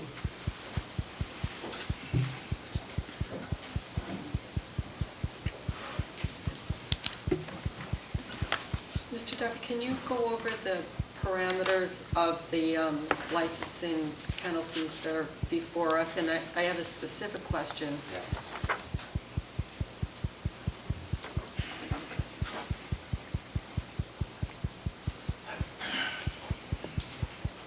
You just made mention of the fact that it might make sense to consolidate all of these issues at that point. Would it be an option to, that's not what you just said? I did say that. Oh, okay. By your face, I thought you were just, okay. So, does the license need to remain active pending a continuation? That's a question I've been thinking about actually while you've been deliberating up here. I don't really have no personal experience with something like that. This is a rather unique set of circumstances. On the other hand, you have a situation where there's an obvious public safety issue that is of concern to you. That's why Yeah, I think it might be appropriate, I just make this suggestion, that there be no events at the club other than immediate members present until you can have your hearing. No events on Friday nights or whatever, things like that. And that you go ahead and you try and consolidate these into a consolidated hearing as soon as possible. And under, this hearing is being conducted under Chapter 13864, where it says that after reasonable opportunity to be heard, the Board of Selectmen as a licensing authority may modify, suspend, revoke, or cancel a license upon satisfactory proof that there's been a violation of the license or a violation of the law of the Commonwealth. And you already have some evidence tonight there have been violations of the law of the Commonwealth, not necessarily by the club, but on the premises. With respect to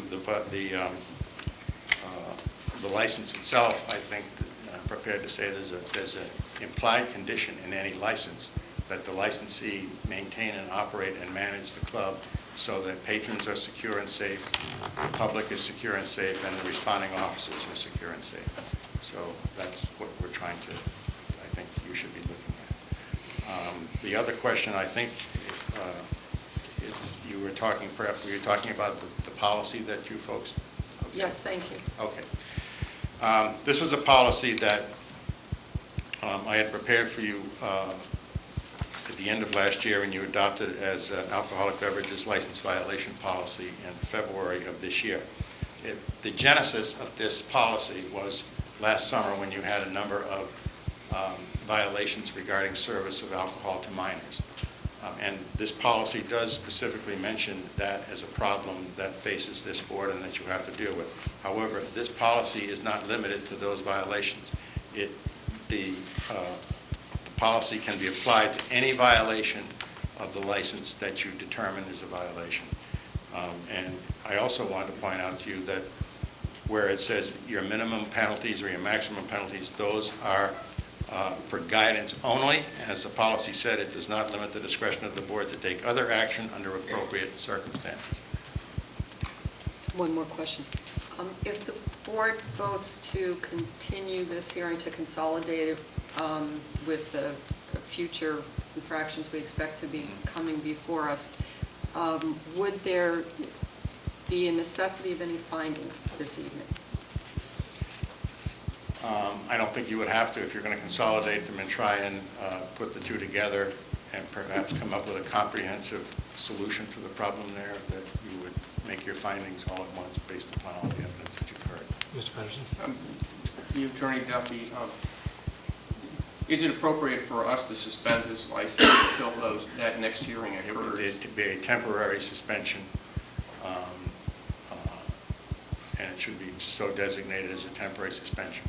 And this would be for any consumption of alcohol at the club? Whatever you think would be appropriate. So that I had mentioned that any events, but I'm not suggesting that's the solution. I just suggested. Can we restrict it to meetings of members only? Yes, you could do that. Well, I'll go ahead and read the verbatim law about what can be done in a club license. And a club license is a separate class of license for sale of alcohol to members of the club. It is allowed to sell such beverages to its members only, and also subject to regulations made by the local license, to guests introduced by members and to no others. So that's already what the license only allows, only guests who've been introduced by members. So that all those people at any of these events, to do legally, had to be known personally by a member. And so to tell them they can't, you can only have it for members, is pretty much what the regulation already allows if they have an event. And what I want to make sure is that whether we suspend it or if we don't suspend it, I want them to know what they're required to do, because if they continue to operate in the way they have been, they're going to add more and more evidence as to why the suspension could be permanent. That if they're running it without a manager or without a manager designee, and if they're having non-guests at these events, when you're having an open mic night, which is advertised by a flyer like this, which says nothing about guests and members only, I'm sure there were some people there that had not been known to members. Mr. Chair, what I was thinking about is basically, I mean, if the club operates without serving any alcoholic beverages, it's like any other club in town. It doesn't require a license. So I would move that we suspend the use of all alcoholic beverage or the consumption of alcoholic beverages at the Cape Verdean Club until we have a hearing and make an appropriate decision, but that the club be allowed to operate on a non-alcohol serving basis for the benefit of its members. So that's a motion I would make. Do you want to try and put a time specific as to where that hearing is going to be, just to give them Well, I'd be happy to. I do want the club to have an opportunity to tell us when they think that that would be appropriate, that they can get the representation, legal representation, perhaps prepare documents to present to us to help convince us that they can manage this club in a safe manner, both for their patrons, for their members, and for the public around them. So I would like some input from them, but I would be happy to make a date specific, excuse me. Can I say something? Well, I think we need to hear from the club officers or board members at this point as to when they would like to have. We're not interested. Have Is there a motion on the floor, Mr. Chairman? Excuse me? Is there a motion on the floor? Yes. Has there been a second? No? I trying to get the I last- didn't hear the second. Okay. No, there was no second yet, but I'm trying to get the details of a specific date for continuing the hearing. I understand that next week we're not available, right? Well, there's also a notice period under the statute, which attorney will advise us of right now, I think. I don't think it's anything specific, but it's, we can certainly have a notice out by the end of this week. But for a hearing to be held by next... In 2 weeks. In 2 weeks, on the 20th? 20th would be your next business meeting. So till the 20th. I would be happy to make that motion, but I would defer to the board members to tell us whether they'd be prepared to testify and have the support they need on the 20th. I'd like to keep the 20th just for public safety going Okay. forward. Well, my concern with the 20th, I can't be here, and I know Megan can't be involved in this discussion, that I'm out of town on the 20th. Okay. And so, I hate to have it be as far away as the 27th to suspend their license for that long, but and we're still trying to negotiate exactly what the motion is, but... So the 27th then? Right, and then I would say that we continue this to the 27th with the understanding that their liquor license is suspended and that the club conduct events only for members. Do you think the 27th will give you enough time to get the documentation you need? There's no second. What documentation is Second. you require? There's a second now. Okay, we have a motion and a second. A charge. Yeah, I mean, I don't even understand where you guys are going with this at all. There's going to be a notice sent that will specify the charges.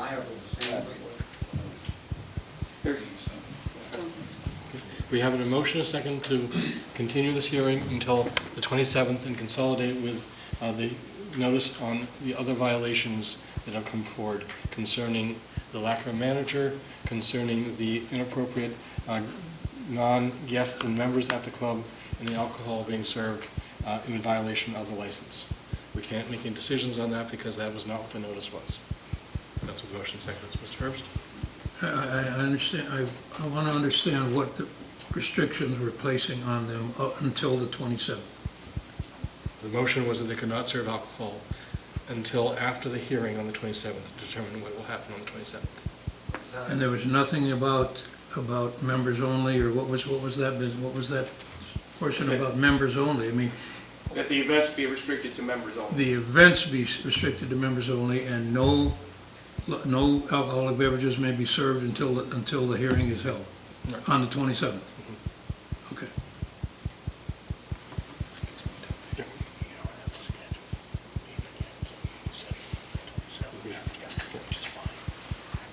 And we should, for hearings, we do like to have the time specific also.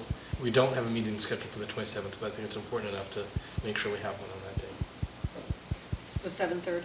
Okay. 7:30. Okay, we have a motion and a second for continue this hearing until Monday, June 27th at 7:30. Any further discussion or any questions? And the motion is to suspend the sale of all alcohol, and all events need to be members only.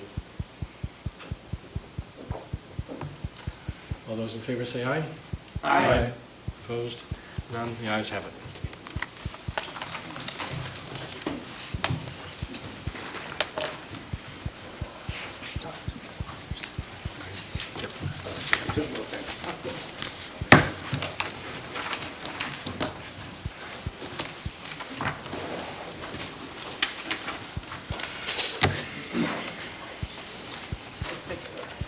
Next item is continuation of our discussion on the water and sewer rates.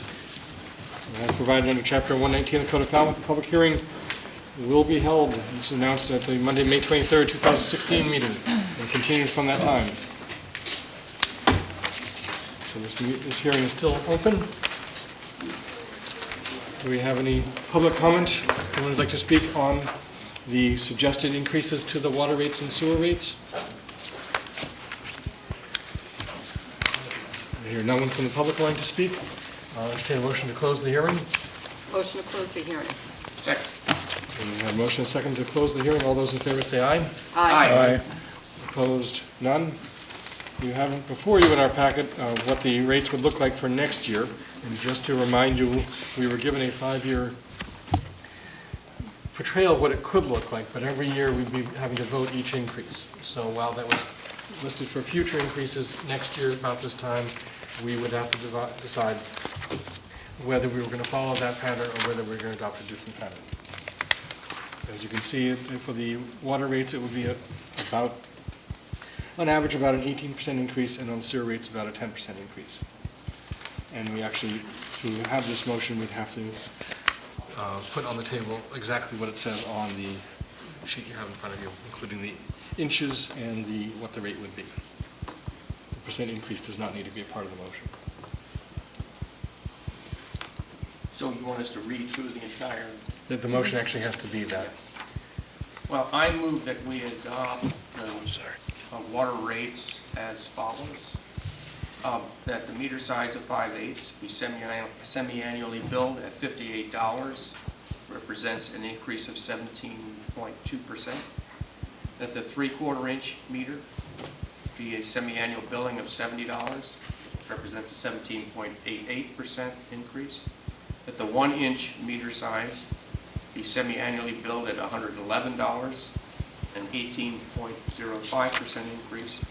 That the 1.5 inch meter size be quarterly, and it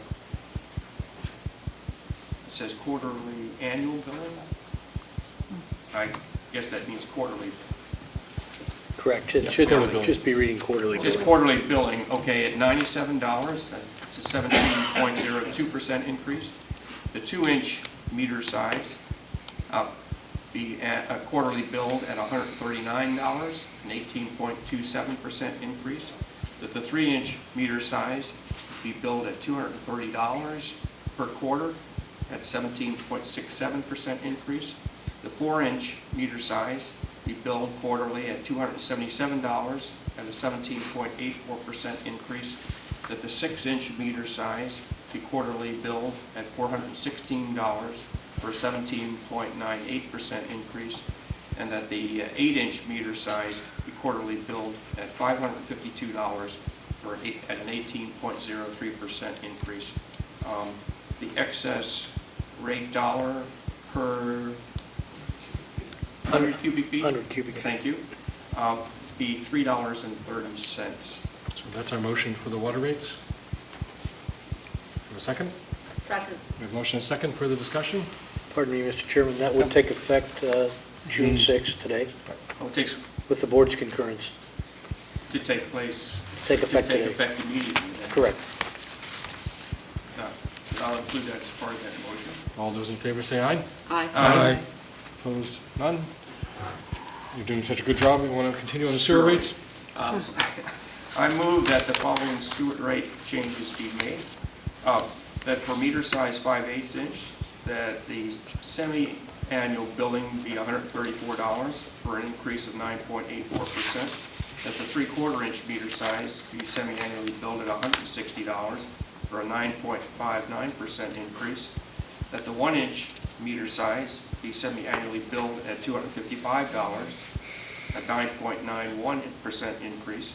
That the 1.5 inch meter size be quarterly billed at $208 for a 10.05% increase. That the 2 inch meter size be quarterly billed at $295 for a 10.07% increase. That the 3 inch meter size be quarterly billed at $489 for a 9.89% increase. That the 4 inch meter size be quarterly billed at $590 for a 9.87% increase. and that the 6-inch meter size be quarterly billed at $885 for a 9.94% increase, and that the 8-inch meter size be quarterly billed at $1,175 or 10.02% increase. And the excess rate per dollars per 100 cubic feet be $6.70. Second. Motion and second, further discussion? June 6th, effective June 6th?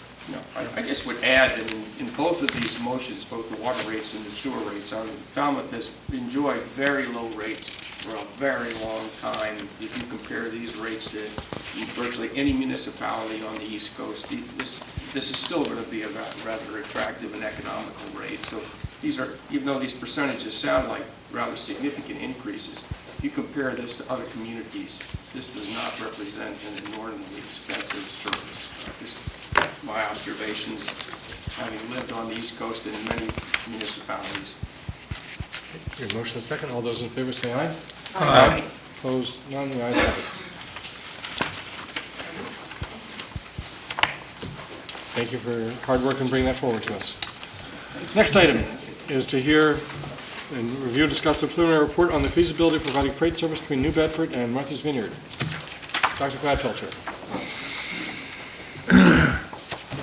Welcome. Thank you. We have a presentation.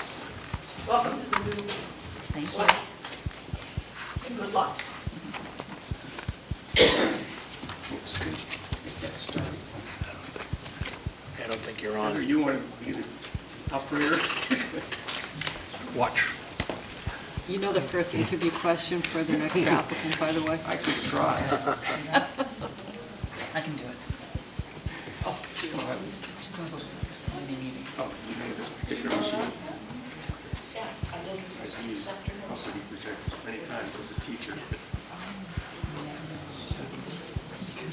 Right. I got to go. You never.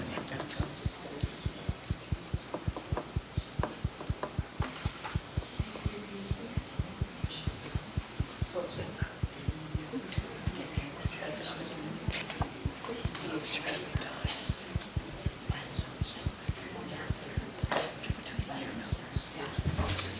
So Ms. Gladfelter, have you submitted this as a case study to the Harvard Business School? Because No, but I'll pass that. I started going through this today. This is really great work. I thought you especially would enjoy it, since you showed me what you had last week. I thought I'd give you a little more for this week. Good evening. My name is Betsy Gladfelter. I'm the authority member from Falmouth, and Hi, I'm Rob Muir. I'm the member of the Port Council representing Falmouth. And we very much appreciate your taking the effort to make suggestions for us.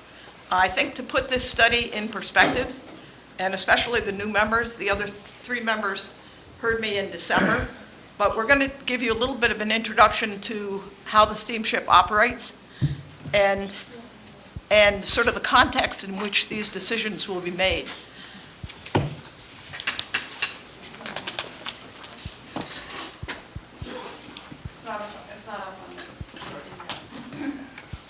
It's coming.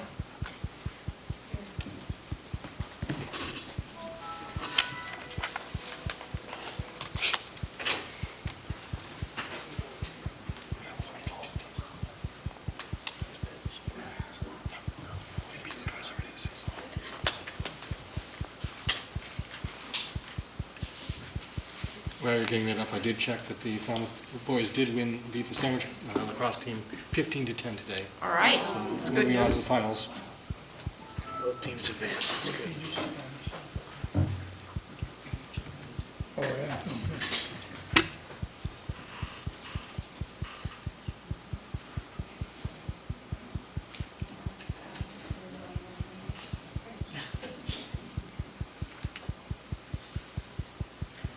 And while we're waiting for this to boot up, I have one other announcement.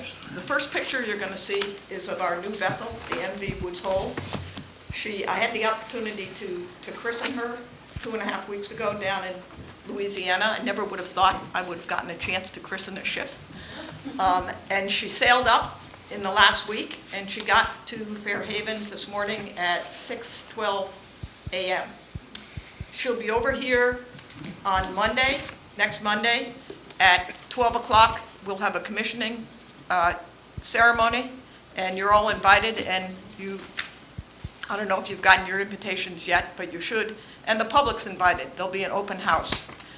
And I think I told you the last time, not only is it a beautiful new vessel that I got to watch from the very first plate that was laid down, the first pictures we saw was in March 2015, but the Woods Hole Historical Museum have put together panels of Woods Hole history, which will be throughout the vessel.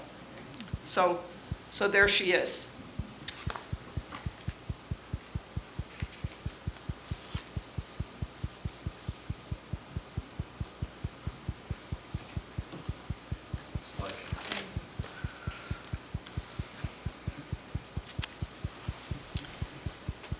Okay, next. Okay, Rob and I are going to give this together. Well, I mean, I'm going to give some and Rob's going to give some. We'll go back and forth. The first thing that's important to understand, and that most people, when I ask, what do you know about the Steamship Authority, they say, oh, well, you get a lot of money from the state to run it. And in fact, that's not true. There have been ferries going from Woods Hole to Martha's Vineyard for 300 years. In the late 1940s, there was concern by the people on the islands that the companies at the time that were running the ferries were reluctant to run them in the wintertime because they lost money. They lost a lot of money. And so in 1960, the state legislature established the Woods Hole, Martha's Vineyard, and Nantucket Steamship Authority. Our budget is entirely supported through revenues, and Rob's going to talk about that. There's no state subsidy. If there is an override, towns are assessed, and I'll talk about that in a minute. Towns have not been assessed for overrides since 1963. Next. There are 5 authority members, but we don't have equal votes. The 2 islands, Martha's Vineyard and Nantucket, those members have a 35% vote, and then Barnstable, New Bedford, and Falmouth representatives have a 10% vote. If there is an override, that's the percentage that the towns would be required to pay.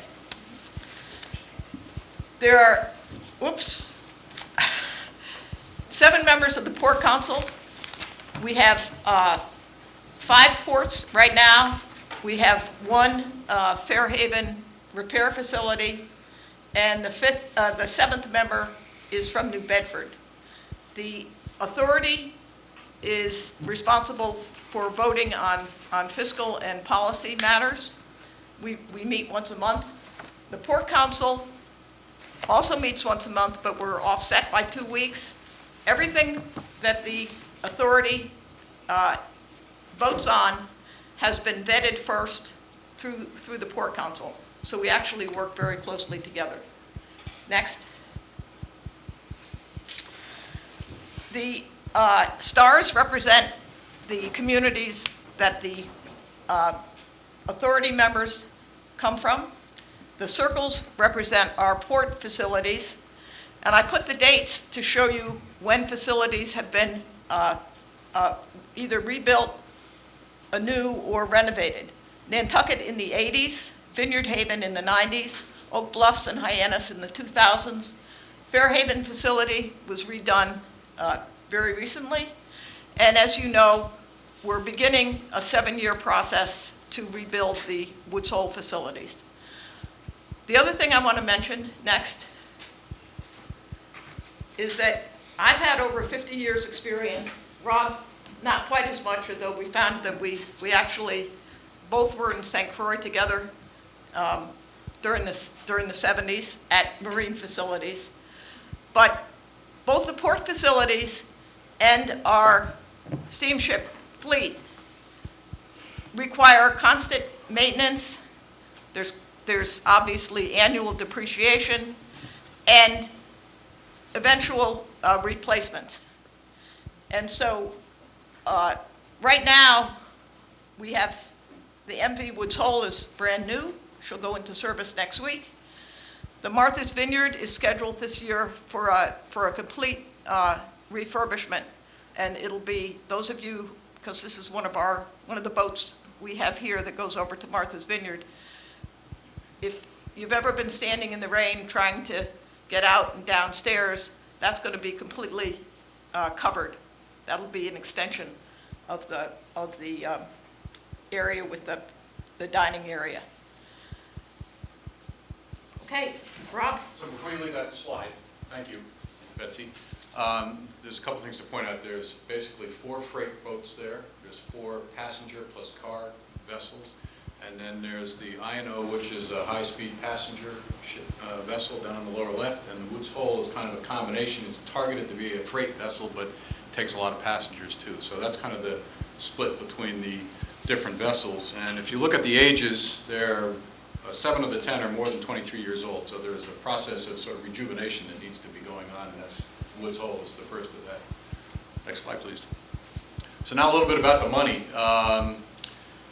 This shows a breakdown, about $100 million of revenue. In fact, I think this is the first year $100 million has ever been exceeded in terms of revenue. And that is offset by the cost of operations, and I'm going to show you a little bit more detail. And generally, there's a little bit of a difference between cost and revenue, and the goal is to have a little bit more revenue than cost. That spells a surplus, and then a deficit, it would be a losing year. The approximate breakdown is those percentages shown for Martha's Vineyard and Nantucket, and the way the Steamship Authority books are run, the goal is to portion the costs against the routes that are incurred. So that reflects about the cost breakdown between the routes, and so the allocation of the costs is based on the cost to run each of those 2 routes. So in addition to trying to have an authority that funds itself, it also is intended to fund each of the routes based on the fares that are collected and the cost of running each route. Next slide. So $100 million, and there's a breakdown of where the money comes from. Passengers, automobiles, and freight are the main ones. And then parking, licensing fees, which are to the other other ferry operators that are licensed to the Steamship Authority, and then other sources of revenue like food and services like that. So those are the main chunks, though: passengers, automobiles, and freight. Next slide. So in 2015, there was quite a big surplus, and that's because the price of fuel was a lot less than what the fare structure was for. As everybody knows, the fuel costs were very low. That was the primary reason. I think fuel was targeted about $3.50 a gallon, and it ended up being a little over $1. So that was a huge difference. But you can see where the money breaks down for the costs of running the Steamship Authority, with the largest being vessel operations, and fuel being one of the largest components of that, although this year quite a bit less expensive than expected. Next slide. This was an interesting slide. Betsy alluded to this, and this has been going on for 300 years, and that is that during most of the winter and fall, you're losing money, and then you make money in the summer, and hopefully it all adds up to a surplus. I started on the Port Council 2 years ago in April, and I came on completely naive, and I saw we were losing like $8 million in the month that we were just reviewing the books for. And the main job of the Port Council is the fiscal aspects of running the Steamship Authority. So what's that all about? Well, that's what this curve is showing. So now we have a little bit of a guessing game as to what day in late July or August are we going to start to break even, and then hopefully earn enough through the course of September and October, so that by the time we start losing money again, we're going to be in still a surplus, but a reasonable load. So that's an important slide to think about. Next slide. Did you want to do this one? Sure. Okay, just a little bit of information about the role of the Steamship Authority here in Falmouth. There are 691 total employees at the Steamship Authority, with total wages of 31 million. Wages and then overhead are about 50, a little more than 50% of the cost. But of those 226, which is 33%, are Falmouth residents who get $10.3 million in wages. This is one of the largest employers in Falmouth. And speaking to steamship employees, the word that most will say is that when the economy is good, it's a good job. When the economy is bad, it's a great job. These are good jobs on the Cape. And many steamship retirees live in Falmouth. Falmouth companies do business with the Steamship Authority, and Falmouth businesses do business with Martha's Vineyard residents. The direct money to the town from the Steamship Authority comes in embarkation fees. Everyone who leaves, with a few exceptions, but people who leave via the port of Woods Hole pay a 50-cent fee that's collected by the Steamship Authority. And this year, $373,023 was given to the town of Falmouth for these embarkation fees. And over the past 12 years, $4,241,492 have been given to Falmouth through the embarkation fee. This was another act of the legislature. And any town who wanted it could adopt it, and they all adopted it. Next. Okay, just a quick update on Falmouth-related projects. This goes with the presentation I gave about 6 months ago. Thomas B. Landers parking lot at the time, I told you, still had a flooding problem. There's a considerable amount of work has been done. It's finished now. That should alleviate that problem, although we all say we haven't had the rainstorm to prove that yet. Apparently, the first time the problem was addressed, the Port Council had a meeting, and we had one of those strange, very intense rainstorms, and they took a field trip up there, and they saw for themselves that the fix that had been done wasn't sufficient. But it is. Let's hope it's sufficient now. Woods Hole Terminal reconstruction, starting this fall, there'll be some site work, but two things have to happen. One, a temporary terminal building has to be put down there, which will start in January 2017. And the administration offices, the new building, the Palmer Avenue Administration Building, will be constructed this fall. So before the terminal that's down there now, which well precedes the Steamship Authority, before that's torn down, there has to be a new terminal, a temporary terminal, and administration buildings. MV Woods Hole starts service next week. And what we want to talk about, what Ralph enjoyed reading so much, is the New Bedford and the potential of freight service with New Bedford. Rob's going to give you a few of the things that both the Port Council and the authority members will have to think about. I will tell you that we have not discussed this as boards. We will not be discussing it until next month, at which time we hope that any comments that you have as a board or as individuals will be sent to the Steamship Administration. Next. So this is about the notion of having a freight run from New Bedford directly to Martha's Vineyard in lieu of, or in addition to, or reducing the traffic that might go from Woods Hole to Martha's Vineyard. So the first thing to consider is the fact that it's a marine route. It's about 8 miles from Woods Hole to Oak Bluffs. It's 21 miles from New Bedford to Oak Bluffs via Woods Hole, and it's 28 miles via by a quicks hole. And the importance there is that the Steamship Authority's Marine Department would choose to go through quicks hole, even though it's longer, because it's safer. Woods Hole is a tricky passage, and if you do it day in and day out, sooner or later you're going to have a bad thing happen. And that's, so their Marine port captain would be advising that you would take the longer route in order to be safe for that distance. Next slide. Interestingly, that 28-mile route is not too far different from the route from Hyannis to Nantucket. So there's some experience about running a route that's about that long for freight purposes.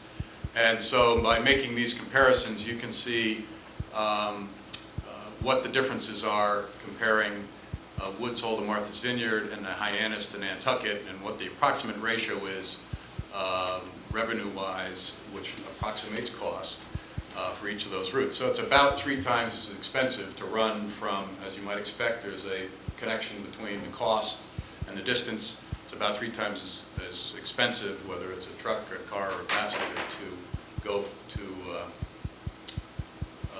Nantucket from Hyannis as would be equivalent to New Bedford to Martha's Vineyard. Next slide.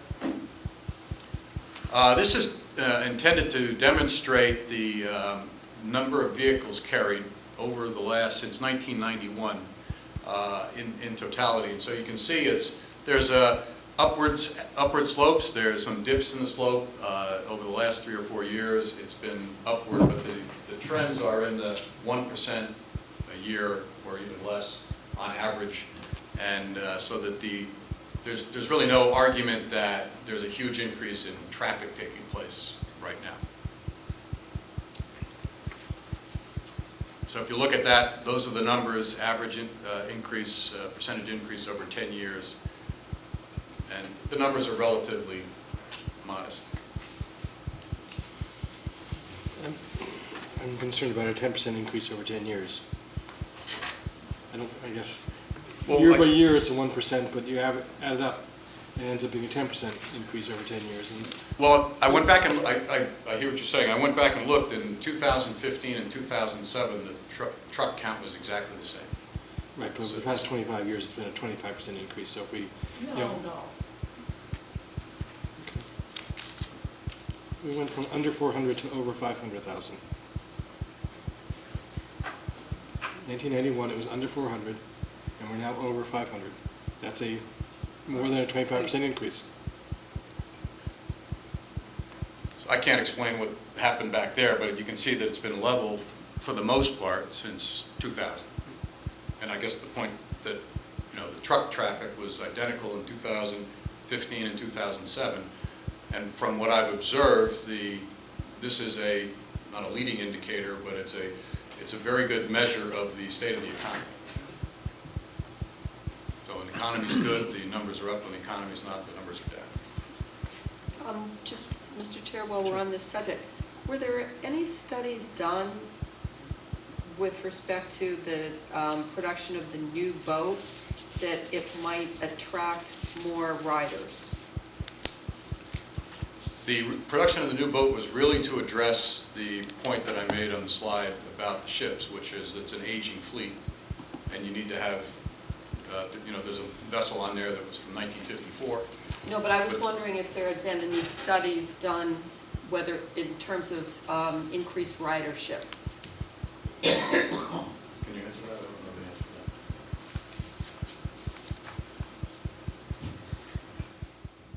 that. We get a book that's about this big each year. We got it last month. I must not have read that. Well, I did. I went through every single, I said that I read it all at the meeting, but I hadn't. But I read it all in preparation for this. But it actually gives what percent of the capacity is occupied each of the year. So we have fewer trips in the wintertime than in the summertime, but the capacity, the occupancy, both times is about 80 to 85%. So it's not actually adding. We're not actually adding any new increased capacity. I mean, there still is room on both in the winter and the summer for more vehicles and more people. That's helpful, thank you. And the other question, you didn't ask this question, but I'll answer it anyway, is we did keep the MV Governor, which adds a boat to our fleet. Now we have 10, but that was done primarily so that we would have a spare boat in the summertime. Boats, Rob will tell you this, if anything can go wrong, it does go wrong with boats. Any given day, we have to repair gear on one boat, et cetera, et cetera. So, and it's really important for everyone who uses the boats to have boats that are operating. So having this boat will allow us to have a spare boat, and it will also allow us to do more repair work in the summertime. And it's obviously, if you were working outside, you'd rather do more of your work in the summer than in the winter. Since I've already stalled you, can we go back one slide? When they talked about the comparative rates between Woods Hole, Martha's Vineyard, Hyasta, and Tuckett, do they also calculate the savings that would go on for not driving New Bedford to Woods Hole within that calculation? I tried to read through a lot of the documentation we got, but was that also calculated that you are going to save some money by getting off the road a little bit earlier?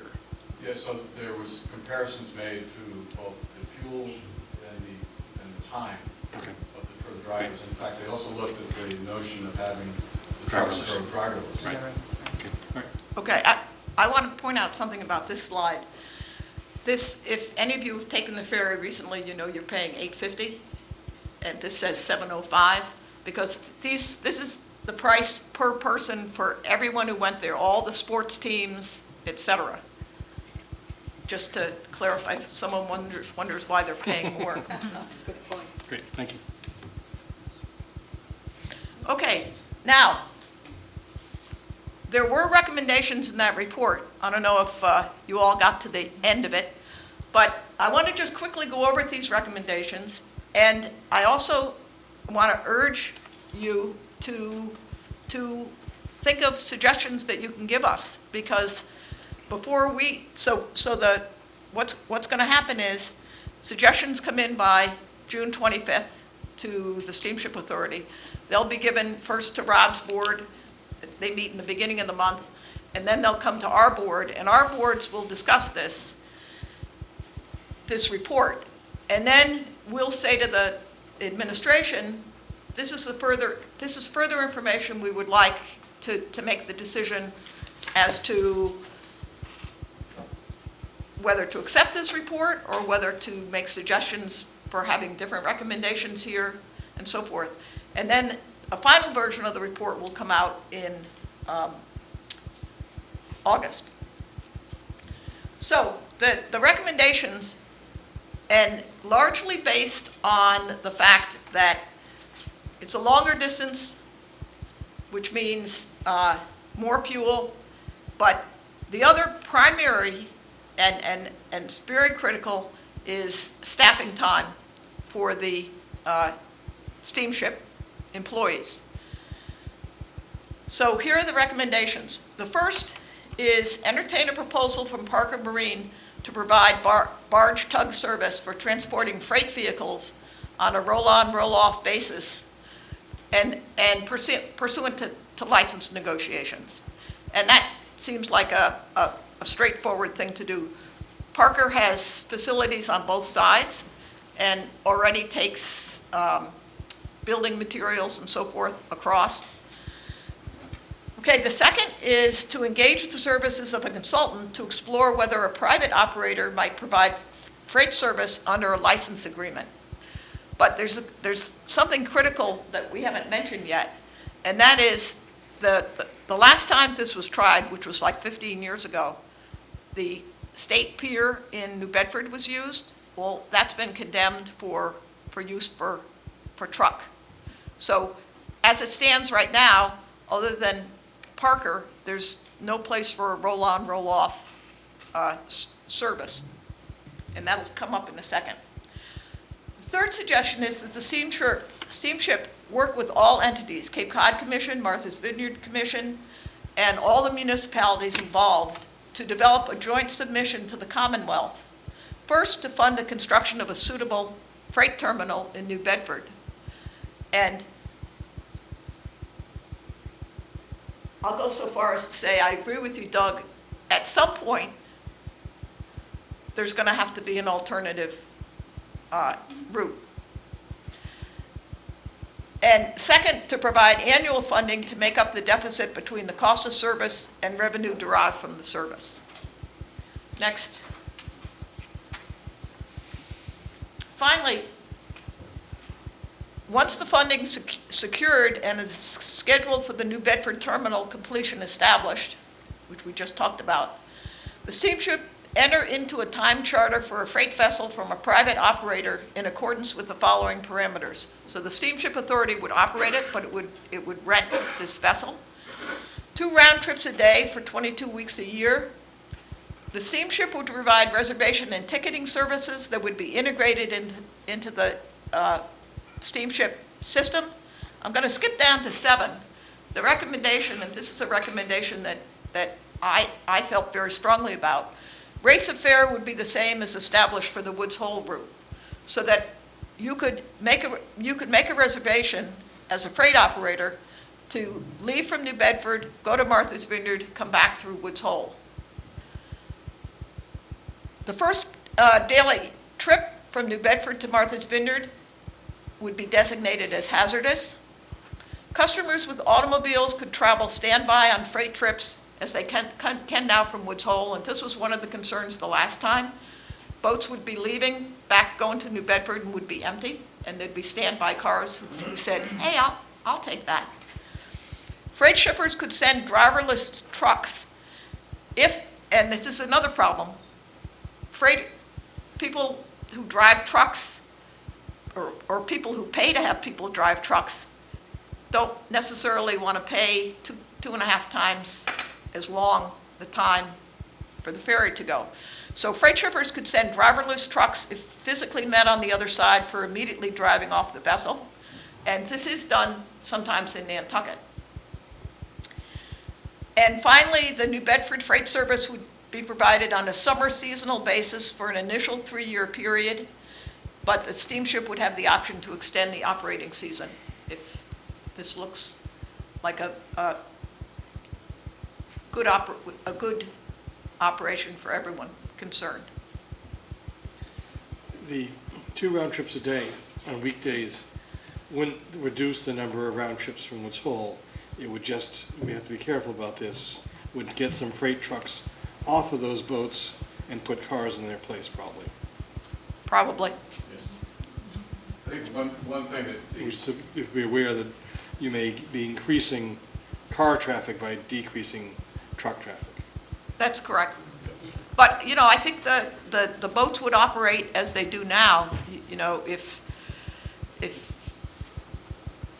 you didn't need, if we don't need a boat, and this happens sometimes with the freight boats, if we don't need it, if we can take the trucks on another vessel, then we don't send it.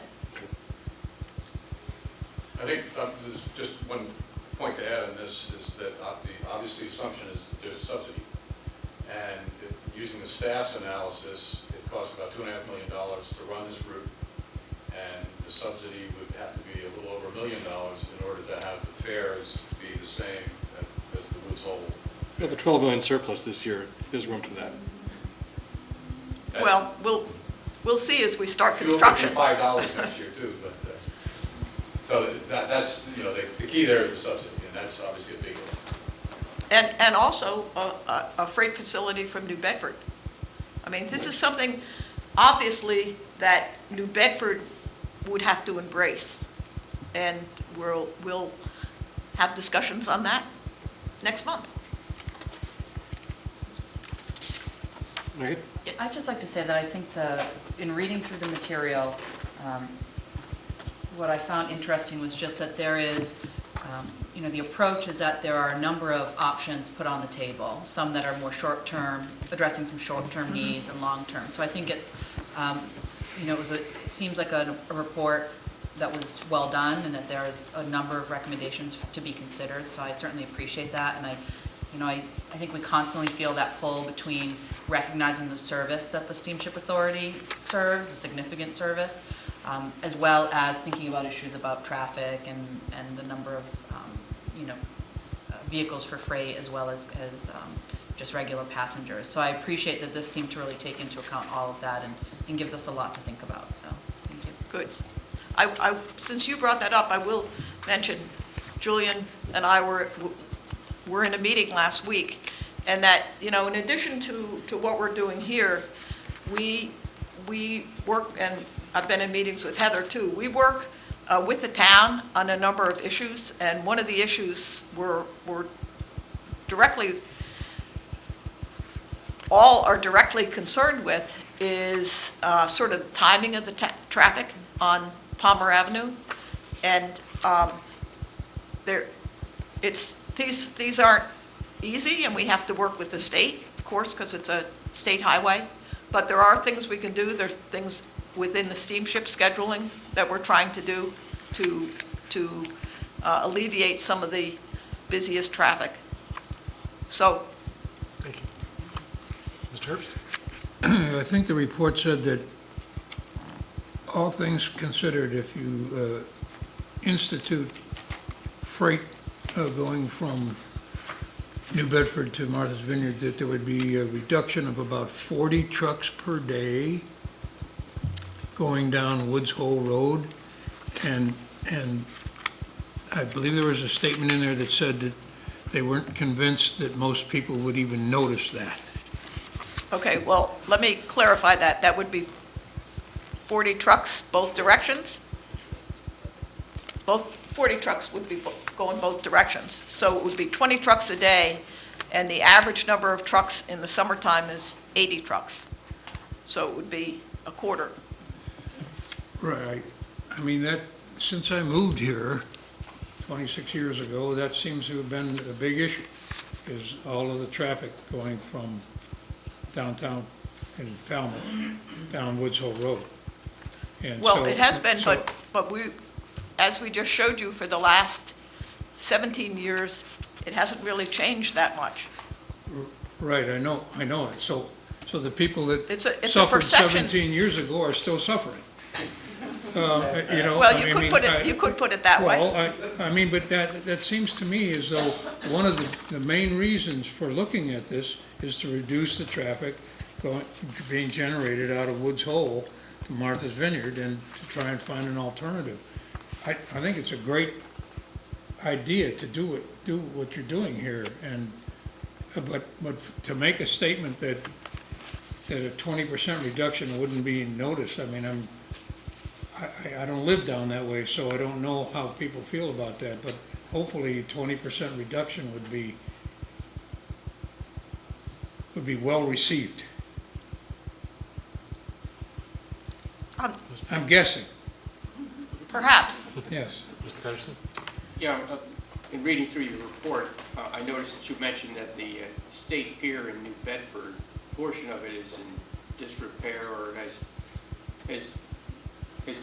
decayed to a point where it's not really usable, and yet that seemed to be a critical piece of using that particular asset. I mean, would the state not come forward and upgrade that portion of that pier to make at least some kind of temporary use of that facility a viable option?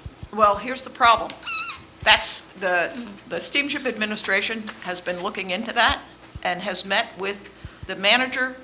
The management of that pier is through a DCR. And I don't know if you've seen state parks recently, but DCR doesn't seem to be Funded. funded. All right, I was going to say adequately funded. So that's why the section C is important. I think this is something we could work on. Yeah.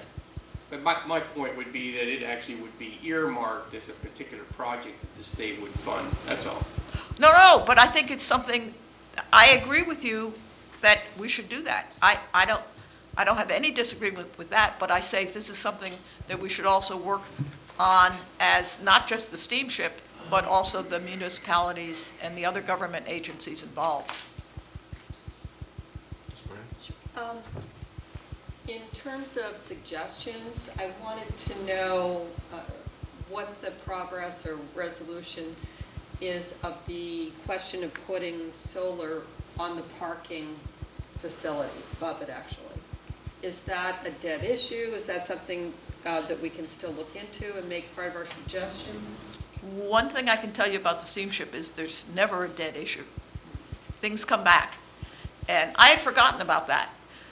Initially, the problem was that the way it had been designed, in order to put that in, there'd have to be new trenches laid and so forth.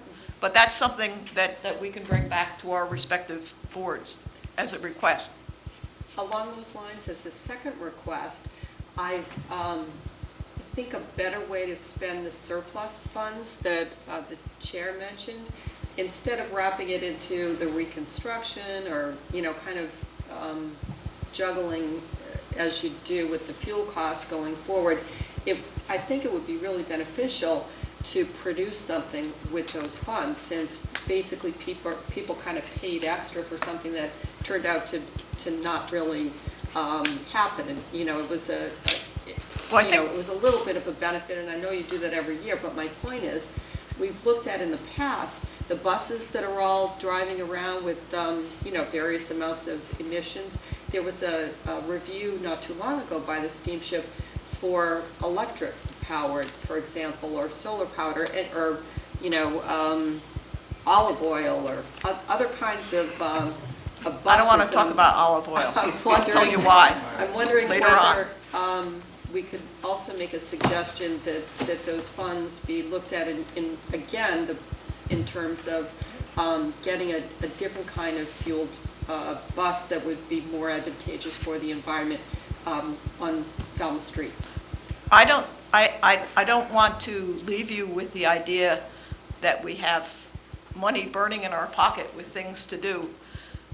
Of that 12 million, probably 6 or 7 million is specifically designated to pay off bond issues that we already have, and the other goes into replacement and capital projects. If we do have extra, it'll go to reduce the amount of bonds that we have to issue. I think buses would be a nice capital project. I'd be more than happy. I will be more than happy to bring that to the administration's attention and also to the board's attention. Thank you. We did entertain a proposal from a company that was going to provide fuel-efficient buses, and it turned out after quite a bit of due diligence that the economics really weren't there. But definitely Non-carbon fuel? Excuse me. With this particular model that this company was proposing. Okay. They were acting as a middleman. But the authority is definitely open to trying to find alternatives, specifically to the bus situation. In fact, one of the conversations Rob and I had recently is in terms of sort of, you call it greening the fleet, right, and greening the fleet of all the vessels, not just land, but water vessels. And one more quick one. Is Nat Trimble in the audience? No, I just wanted to, I think, Betsy, you might have been forwarded this email as well, but evidently there's quite a few problems still with the 530 ferry, in a large number of standby trucks, including that backup noise that I know the steamship has done a lot of work in trying to avoid, but also the pollution of the trucks idling and using Railway Ave as a quasi-staging area. So I was curious what the status of these complaints are. Can you wait just a second? Yeah. While she's preparing, one of the benefits of the Woods Hole is that it's a drive-on, drive-off, and so it's going to take the place of the gay head, which you have to back onto. Mm-hmm. So that's one of the solutions of the problem. There's no question there's a whole myriad of problems. Good to know. But backing on causes that beeping sound, and now we don't have to do that. And in the 12 million surplus I keep putting forward, the $88 million I thought in cost included bonding, depreciation, $88 million capital. is paying the bond on the bond debt, estimate, but there's like $80 million of outstanding bonds, and some are coming due, and I'm not the expert on that, but I know some of that money is going to get used to pay those off, Okay. to extinguish them. Okay, unfortunately, you were not copied this letter, and I can copy you if you like, but Wayne Lamson, who's general manager, replied, "Dear Nat, this is to confirm I am forwarding your email to the board with the edited version of your letter as requested. I know you met last week with our operations manager, Mark Rosem, and Woods Hole Terminal Manager, Kevin Smith, regarding a recent issue with one or more car carriers. Since last fall, we have made ourselves available on numerous occasions to discuss what can be done to reduce unnecessary truck noises at our terminal before and during operation hours. We're operating the same summer schedule that we've been operating since 2012. More recently, we have taken steps to discourage truckers from showing up in Woods Hole before the terminal opens at 5 a.m. And just parenthetically, one of the things that they're doing that's not mentioned in this letter is that, you know, when you're coming down Route 28 and there's a sign like in Bourne that says something about steamship, well, from 3 to 5 a.m., that sign tells trucks not to show up in Woods Hole.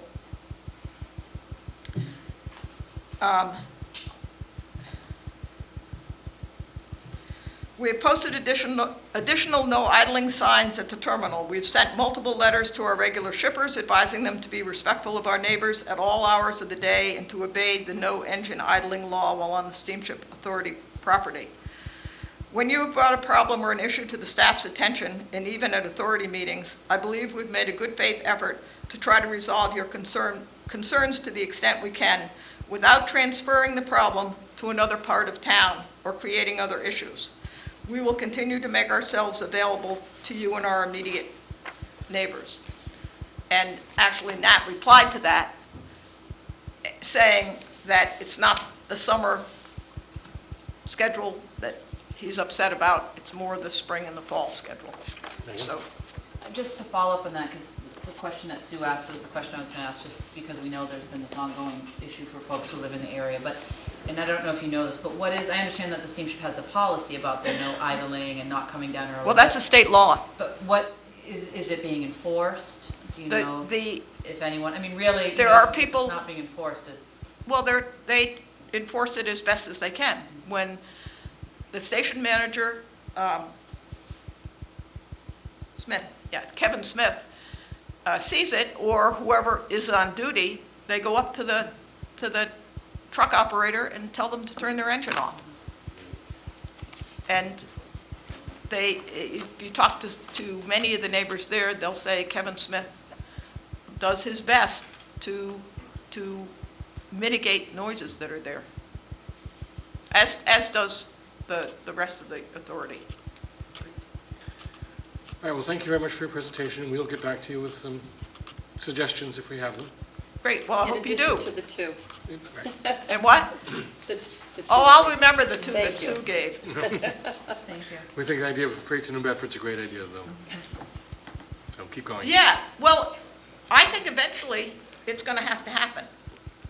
And so it's, you know, to get started, if there's small things that we can do now, like Megan suggested, that's a start. But I think, you know, if New Bedford is going to be part of the regional system, then we have to start answering some of these questions, I love figuring out. the idea of the vineyard bailing their trash and having that be on the barge. You know, the trash trucks going through Woods Hole and coming down to Falmouth. We'd love to get rid of, even just get rid of those. That's more a huge step. more than just noise. Right. Thank you very much. Thank you.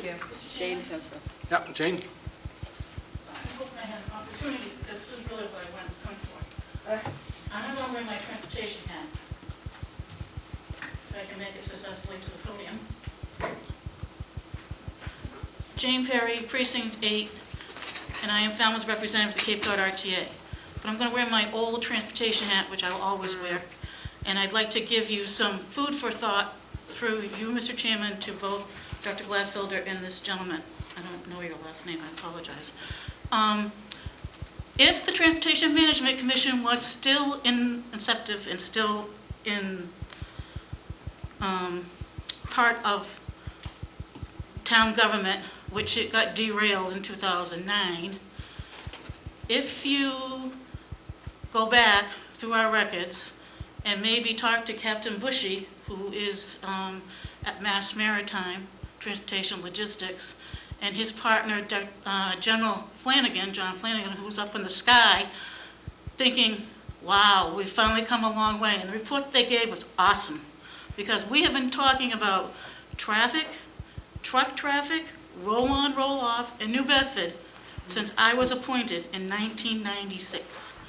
I understand that Mr. Paul Dwyer, one of the planning board representatives, and all of the planning board, has now accepted the problem of transportation and traffic in our town. And I hope that you sign off on the long-range comprehensive plan transportation element, because that will interact and get the Transportation Management Commission on board.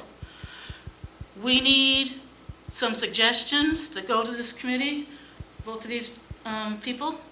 And like I said, we have had numerous studies. Mr. Paul Dwyer has all of our records. So if they would like to contact them for any reports prior to that, studies, we did it with the Cape Cod Commission, with Frank Shepard, who was our liaison from Falmouth to the Cape Cod Commission, and Mrs. Zavala, and I forget, there was another gentleman. But anyways, what I'd also like to suggest to them is go through the Cape Cod Commission and find out who the MPO representative to the Upper Cape is, because they can instrument funding. They can get things through the Unified Work Program, which goes to the Transportation Information Plan, which is the TIP. That's where the money comes from to get projects done.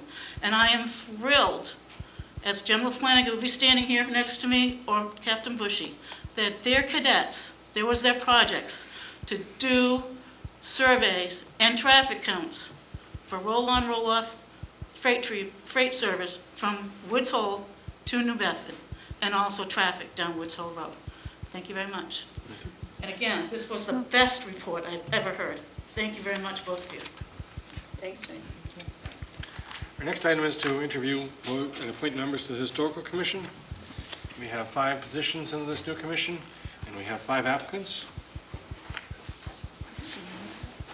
We have 5 different terms. One is we have one-year term, 2 two-year terms, and 2 3-year terms.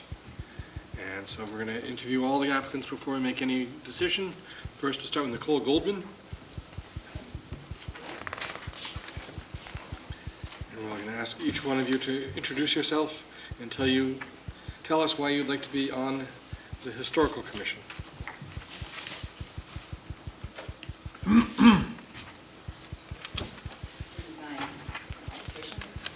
We have that in our packet. No, this is. I'll take it, thank you. Thanks. Formal application. Great. Well, thanks. I was recently decommissioned as a commissioner from the Historic District Commission, and now we've merged via the new act. And I was very supportive of that merger. I think it's going to bring a lot more efficiency to the board. My tenure on the board, I guess it's almost going on 4 years. Enjoyed it very much. I have a good background in building, design, history. I've lived in historical homes and non, and I've worked on them as a designer and a project manager. And I've also worked on several projects in town, including 3 Water Street, Highfield Hall, on their building committees. And so it's a pleasure serving on the Historic District Commission, and I hope that the Historical Commission as a new entity will be that much more effective. I will say one of the very frustrating pieces of the Historic District Commission for me was the fact that people would come to us and they would say, why aren't you doing something about this situation, this situation, this situation? And all we could do was respond to applications that were put before us. It didn't matter, we weren't an advocacy board. This will help to make us an advocacy board as well as regulatory, which was what we were previously enacting. And I've served as vice chair of the HDC for the past 3 years out of my 4. So I have one question, I'll start. We have 5 applicants: Nicole Goldman, Ed Haddad, Tamsin George, Christopher Warner, and Kristen Valley. The Gordian knot that I'm going to put to you is, we have 3 different terms. How would you appoint the 5 people to those terms? How would I put, well, first of all, I would say, make sure Ed gets the longest term, because he's our chairman, and he's been instrumental in keeping us together. He has the institutional memory for how things have gone, and that comes up all the time. So I guess, yeah, maybe some of the people who had longer tenure have, if they're willing, I suppose I would keep them on, because they know we know what we're doing, I guess. You know, it's not, I mean, we need some fresh blood. I'm really glad that we have, have some new opportunities here.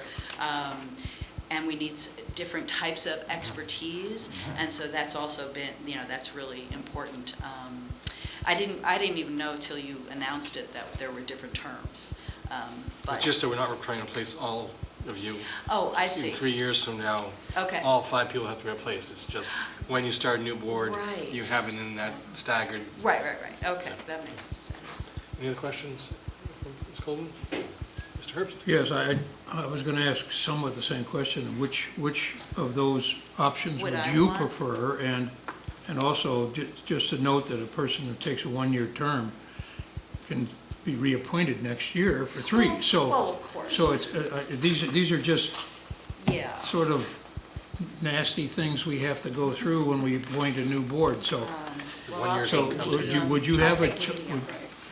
I'm sorry. I would take medium. Medium. You would like a 2-year term. Yes. All right. You'll never be a politician. Okay. Any other questions? All right. Thank you very much. Mr. Haddad, if you go through the same process, please. Yeah.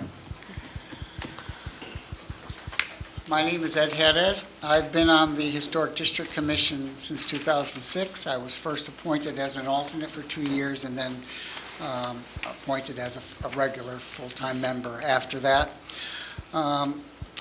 I want to stay on the board because I see the new board as really a very exciting opportunity. As Nicole told you, the Historic District Commission is much more of is a reactive board. We only react to applications that come before us.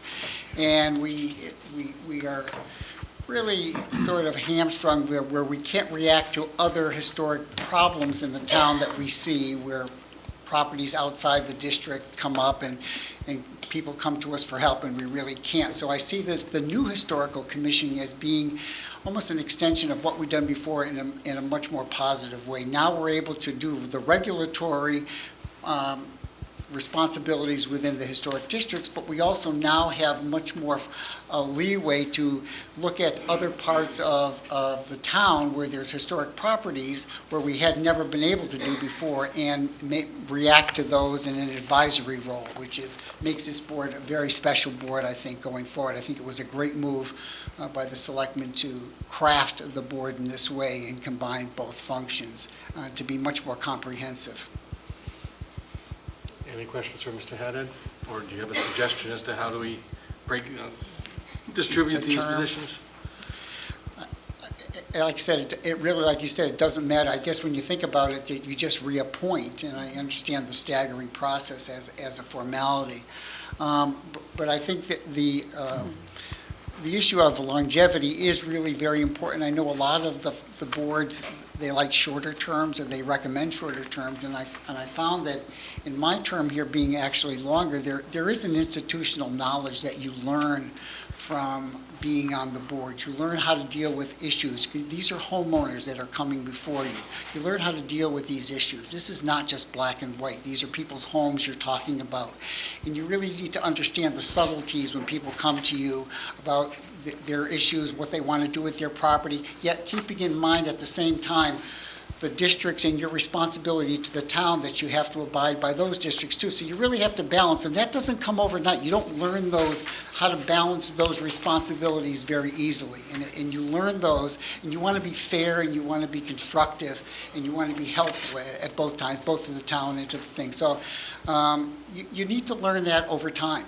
So whether you go on for 1 year, you really do need to be reappointed and to have time to absorb that knowledge and learn from what you hear from the applications. Thank you very much. Thank you. Beautiful. Next, we'll have Tamsin George.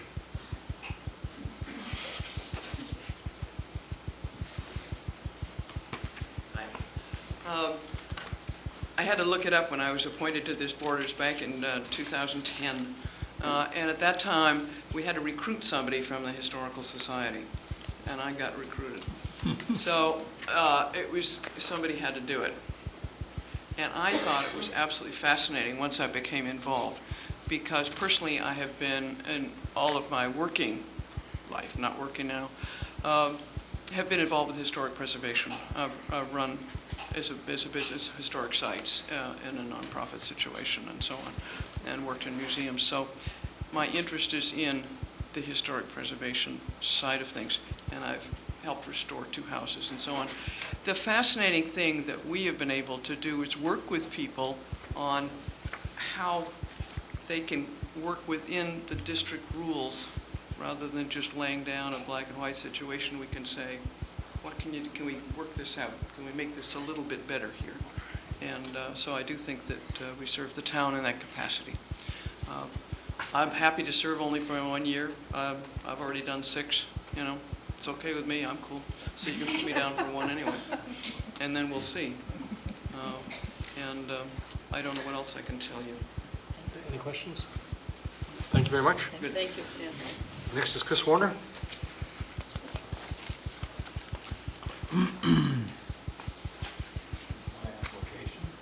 Thank you. Thanks.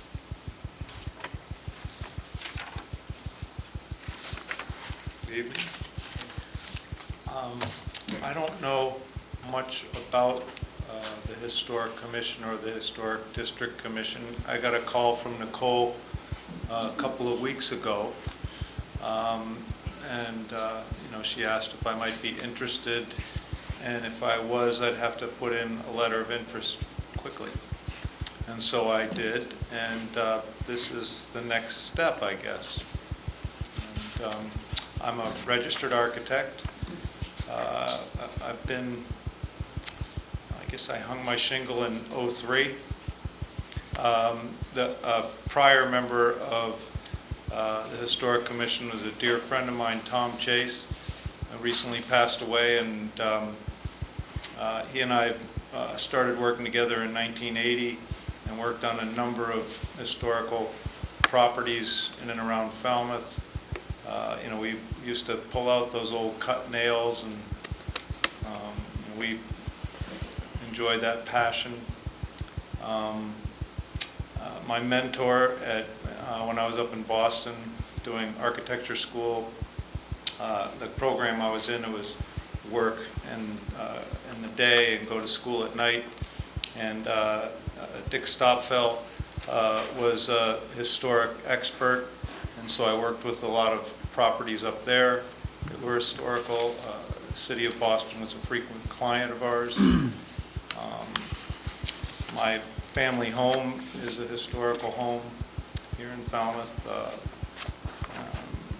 You know, it's something that it turns out I know a lot about.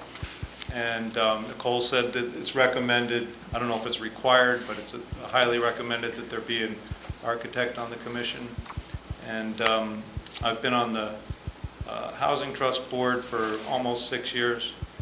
And they just recently got a new board member that is an architect, and I think they're in good shape. And it's a wonderful board. I've enjoyed my time there. And it seems very interesting, and it's a way that I can help. Any questions for Mr. Warner? Thank you very much. Thank you. And the fifth applicant is Christian Valley.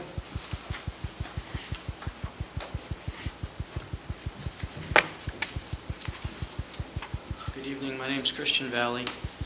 I own a construction company here in Falmouth, the Valley Group. We've done quite a few projects here in Falmouth. Specifically, we're involved in the restoration of the WCAI building. We were the general contractors for that. and I'm currently working on a building about 500 yards east of here, southeast of here, the Oddfellows Hall. I too was approached by Ed and thought it would be good to have a builder's perspective and some insight on how buildings go together. And so I think I'd like to fill that position. And in terms of my tenure, I would defer to the other board members, and whatever they choose, I'll choose last, or whatever they prefer. Any questions? Well, I have to commend Nicole and Ed for pulling together. I can't imagine a more perfect group of 5 people could be the new Historical Commission. Coming up the years will be our biggest challenge, but really to have representation from so many different things that you need to have a Historical Commission. Which, reading through the application, I was so impressed with the way sort of each niche was being covered in a way that I think there's going to be a very, very good working board together. Mr. Herbst? Yes, I think it's important that those of you who are applying that have not been on either the Historic Commission or Historic District Commission know about how the town is going to support you. And I wondered if Mr. Suso would mention the fact that we have a staff in the planning office that will be assisting you, and also hopefully some desk space upstairs. I believe there is a desk up there that's grossly underutilized, or has been grossly underutilized, that would be appropriate to be rejuvenated for this new commission. It's an old desk, right? Pardon? It's a really old desk. They're all old. It's an old desk, he said. Yeah, it's an old desk, but it's got a lot of historic stuff on top of it. I mean, Mr. Suso, would you just reiterate what this commission is going to receive as support? I'm happy to confirm that the Planning Department will be actively involved in supporting this commission. Corey Pacheco in particular will be hands-on, and also our town planner, Ryan Curry.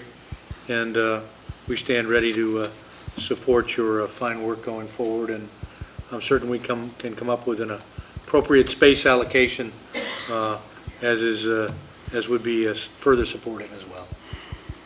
Thank you. You're welcome. Blanket So, vote for well, we have to do it, we can do it one nomination for all 5, but year by year. You ready to tackle it, Mr. Patterson? I'm prepared to tackle it. And Right. Please, don't take offense. I'm just going to use the order that we have here because it seems like it kind of makes some sense, and with the understanding that you can re-up as soon as the term is over, and I hope you will, because I agree with Chairman Jones. You're quite a path and will be a nice asset to the town. So with that, I move that we appoint Nicole Goodman to a Goldman, I'm sorry, to a term ending June 30th of 2019. That we appoint Ed Haddad to a term ending June 30th of 2019. That we appoint Tamsin George to a term ending June 30th of 2018. Christopher Warner to a term ending June 30th of 2018. And Christian Valley to a term ending June 30th of 2017. Second. Motion and second. Any further discussion? Very diplomatically well done, Mr. Patterson. All those in favor say aye. Aye. Opposed? None. Congratulations. Thank you. very much. Thank you. Thanks very much. Thank you very much. Will you send us a letter so we know when we... When you start, when you end. Thanks. All right, next is a continuation for the application for a taxi permit. This is continued from May 23rd. We had 2 applicants, All Seasons Taxi and Falmouth Taxi. Do we have the applicants here again tonight? We have Mr. Burge and Mr. Moore. And how would the board like to proceed with this?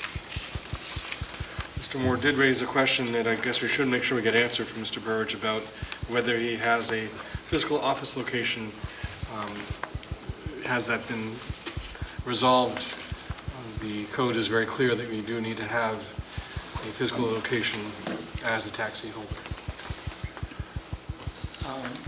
I am Charles H. Burge. I do own All Seasons Taxi, which I acquired from Ben Tripkin. On June 1st of this month, I have secured a place of an office and parking space by telling you when I first gave my introduction that the space that I was trying to acquire had been no longer available to me. I have had many options given to me over the past 2 weeks since I made it public. And Manny Sylvester's Towing, located at 45 Simpsons Lane. We have entered an agreement that I have an office there with parking for all vehicles. I also would like to just mention that Mr. Moore sometimes doesn't always talk the truth. Okay, let's just speak to Just as far as one thing that he did say in his introduction last meeting was that he has 14 cabs on the road every day. He does not. All I ask is for a level playing field, please. Question for the applicant. You may recall, made a motion last time that the license go to the other applicant based upon the fact that you weren't even using the second license that you had. And so it was hard for me to see you getting another license. So could you please tell me how you'd be using at least the license that you currently hold? The license that I currently hold as an annual year-round license is the vehicle that I'm driving now. I have been in the process of trying to secure another vehicle to be within my capabilities of paying for it, insuring it, and getting it ready for the season. Al Jones, who owned Alvis Taxi, was helping me in that when he ended up going in the hospital and unexpectedly dying. I entered an agreement with his daughter and estate to purchase that car. I am just waiting for the court to say it's okay for the transaction to happen. I know that it was set up that the seasonal license starts on May 15th. I am trying my best. If I do get this other availability to have a second year-round vehicle, I feel the cost that I can incur, I will be able to stay above board and keep this business without failing. So just on that point, if we were to award you this third license, but you have 2 cars, am I misunderstanding something? No. How would you have the means to get, in other words, you'd have 1 seasonal and 1 annual. Yes. And then this third license. I anticipated when I first got this transfer of license and bought the company that I would be able to afford the extra insurance and getting the vehicle prepared to be on the road. It has been a struggle. I've met some opposition by some people and other things, but I am trying to make it so that I can hire someone to be in that vehicle so that I do not have to be in it 7 days a week, 12 hours a day, and still be able to pay my bills. Okay, let me be more I'm trying specific. to create a business. The business was given to me under the stipulation that I would have a large client base. I found that client base was not as well established as what I was led to believe. But also, I would like to bring up the fact that Mr. Moore has 8 Excuse me, this is a question that I'm asking. Okay. So let me be a little more specific, just to kind of help us along, because it's really just one last question, if you don't mind. So from our responsibility on behalf of the public, we have, if we were to award you the license, you would effectively have 3 licenses for this summer. You'd have the annual that's to be awarded potentially, and you apparently, if this is correct, you have another annual, and you also have a seasonal. So by my understanding, that would be, if the public would be entitled to 3 vehicles for the summer. Correct. And I understand you have one that you've been operating. I have one. You have one that's come In the to you a little bit process. late, that's in process. So I'm wondering, where is the 3rd vehicle? If I am given this annual license to add on to my license, I will then, at that point in time, I have plans out that how much I can afford to put that 3rd vehicle on and get it on the road as quick as possible.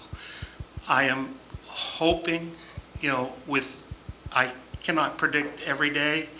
I can only do what I do day to day, but I do not want to overextend myself to make myself fail.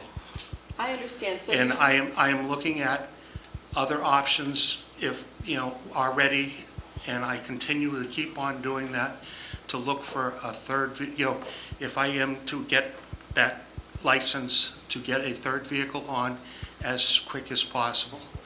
I am hoping that I will at least have 2 vehicles on by July 4th weekend, and the 3rd one on very shortly after. Thank you. Any other questions, Mr. Burge? Mr. Herbst? I'd like to know whether or not we can condition these licenses so that if we were to grant the license to all seasons taxi, whether or not we could say that it needs to be the three permits need to be operational with a certain amount of time. They're yearly licenses. I don't think we can then rescind it in July and then award it. We just wait till the next year comes up. But I think that is the expectation, that if we award a license, that it actually is used. That's on automatic of giving the license. And then when they came back for their renewals, we would say, so did you actually use all 3? And if the answer was no, we would say, well, then we are going to award it to somebody else. Well, but my question is, can we condition the one that we're going to award tonight and say it has to be operational within 90 days or 60 days or something like that, so that we guarantee the public that we issue a permit that's going to benefit the public? I don't, if I might, Mr. Chair, I don't see how that's possible, because we need it for the summer, in that that's our responsibility to the public. With that, that would effectively take a license out, a seasonal license, the equivalent of a seasonal license, out of public use. If you're 90 days. What is the length of a seasonal license? May 15th to September 15th. That's why I cannot just go out and buy any vehicle. 4 months. Put a meter and light on top, and the insurance and the extra insurance per person to drive that vehicle. Yeah. I would be set up to fail. Okay, thank you for telling me it's a 4-month also, license. A what I permit, ask I'm sorry. Is if you are to put restrictions on me, can it be a level playing field, please? Yeah, well, if we only have one license to issue, I understand that. We can't impose something else on But some license that isn't being if you're issued. imposing more conditions on me than what a present owner-operator is, Well, then where does the level playing field happen that I can try and achieve my goals? I don't think we would ever do that. Okay. And I don't think that we're really going down that path, because I don't think we even have that option to put some conditions on it. It looks like it's a regular yearly application process. It would seem to me, and I'm very sympathetic to I'm a small business owner, I understand that it's always that you're juggling how to grow and where you're at. But I would say certainly, as we're going into summer, our responsibility is to make sure that all available permits are being maximized. It sounds to me that we're not quite there yet, because there aren't even 2 vehicles yet, never mind a third.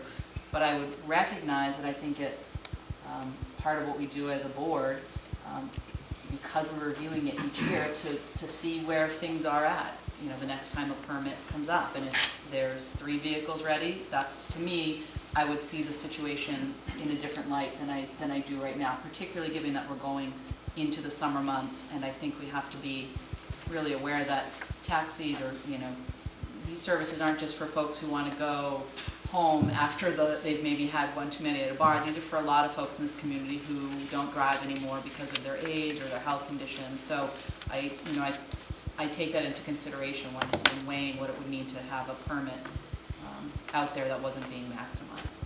I have a compromise question I'd like to ask both of you. Would you find it advantageous to have 2 annual instead of an annual and seasonal? Would that work better for you? 2 annual would make it a lot easier for me to make sure I am able to stay above board. The first year is the hardest. I am willing to accept any recommendations. I listen to advisors, and I would, if that is the case where I have to relinquish a seasonal license at any point in time, I would like to make, you know, that commitment to you at that time. I don't have all the answers. I listen to other people that give me advice how to not sling the bull, how to be as professional as I can, and just state the facts, and that's what I try to do. Mr. Moore, if I could ask you a question.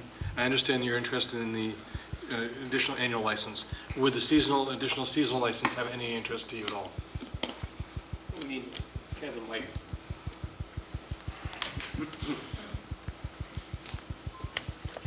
No. Okay. can I ask you? Sure. Mr. Moore, or could I ask you a question? How many equipped automobiles do you have available now to, you know, really exercise or to utilize all of the? 16. You have 16 total vehicles that you can put on the road? No, I can only put 14 on the road. I have 8 on the road right now. That's what I stated last time I was here. I did not lie to the board, and I was not truthful with the board, like Mr. Burridge just said. You have 14 operating vehicles right now, is that correct? You just said 8. I'm sorry, 8. 8 right now, Okay. and I'll be loading up in the next 4 weeks. But you don't currently own, I own 15 cars. are they equipped with meters? Meters, bubbles, lettered, everything. You have the 8 because you have the 8 annual. Yeah, And then and now 7 we're getting seasonal. in. We're getting into the season, I'll start amping up and putting more cars on the road. I think the question that Mr. Patterson is getting to is, once we get to the summer mode, you're utilizing all 14 of those? Yes. Okay. That's always the goal. I think that's, you know, when you just say that's the goal, I think that's Mr. Burridge's goal also. How confident are you that by July 1st, all 14 licenses? Fairly confident. More importantly, I'm confident that the town's going to be served properly, like it has been. 2008, we did have a different board when the transportation industry crumbled in this town. And that's when Falmouth Taxi came in. And I think since then, it's gone very, very well. The independents have done a good job. We need the independents, and we need a full-time cab company in town. And I don't see, I haven't heard of any issues. Bob Rittenauer, the former town administrator, said, I don't want any phone calls. That's what he said back in '08, and I don't believe, I haven't heard from the town on anything negative about the transportation in this town. Any Any other information the board needs? Mr. Herbst? Yeah, could you give me the months again for the seasonal? May 15th to September 15th. Thank you. I'm sorry, Mr. Chairman, I have one more question. Sure.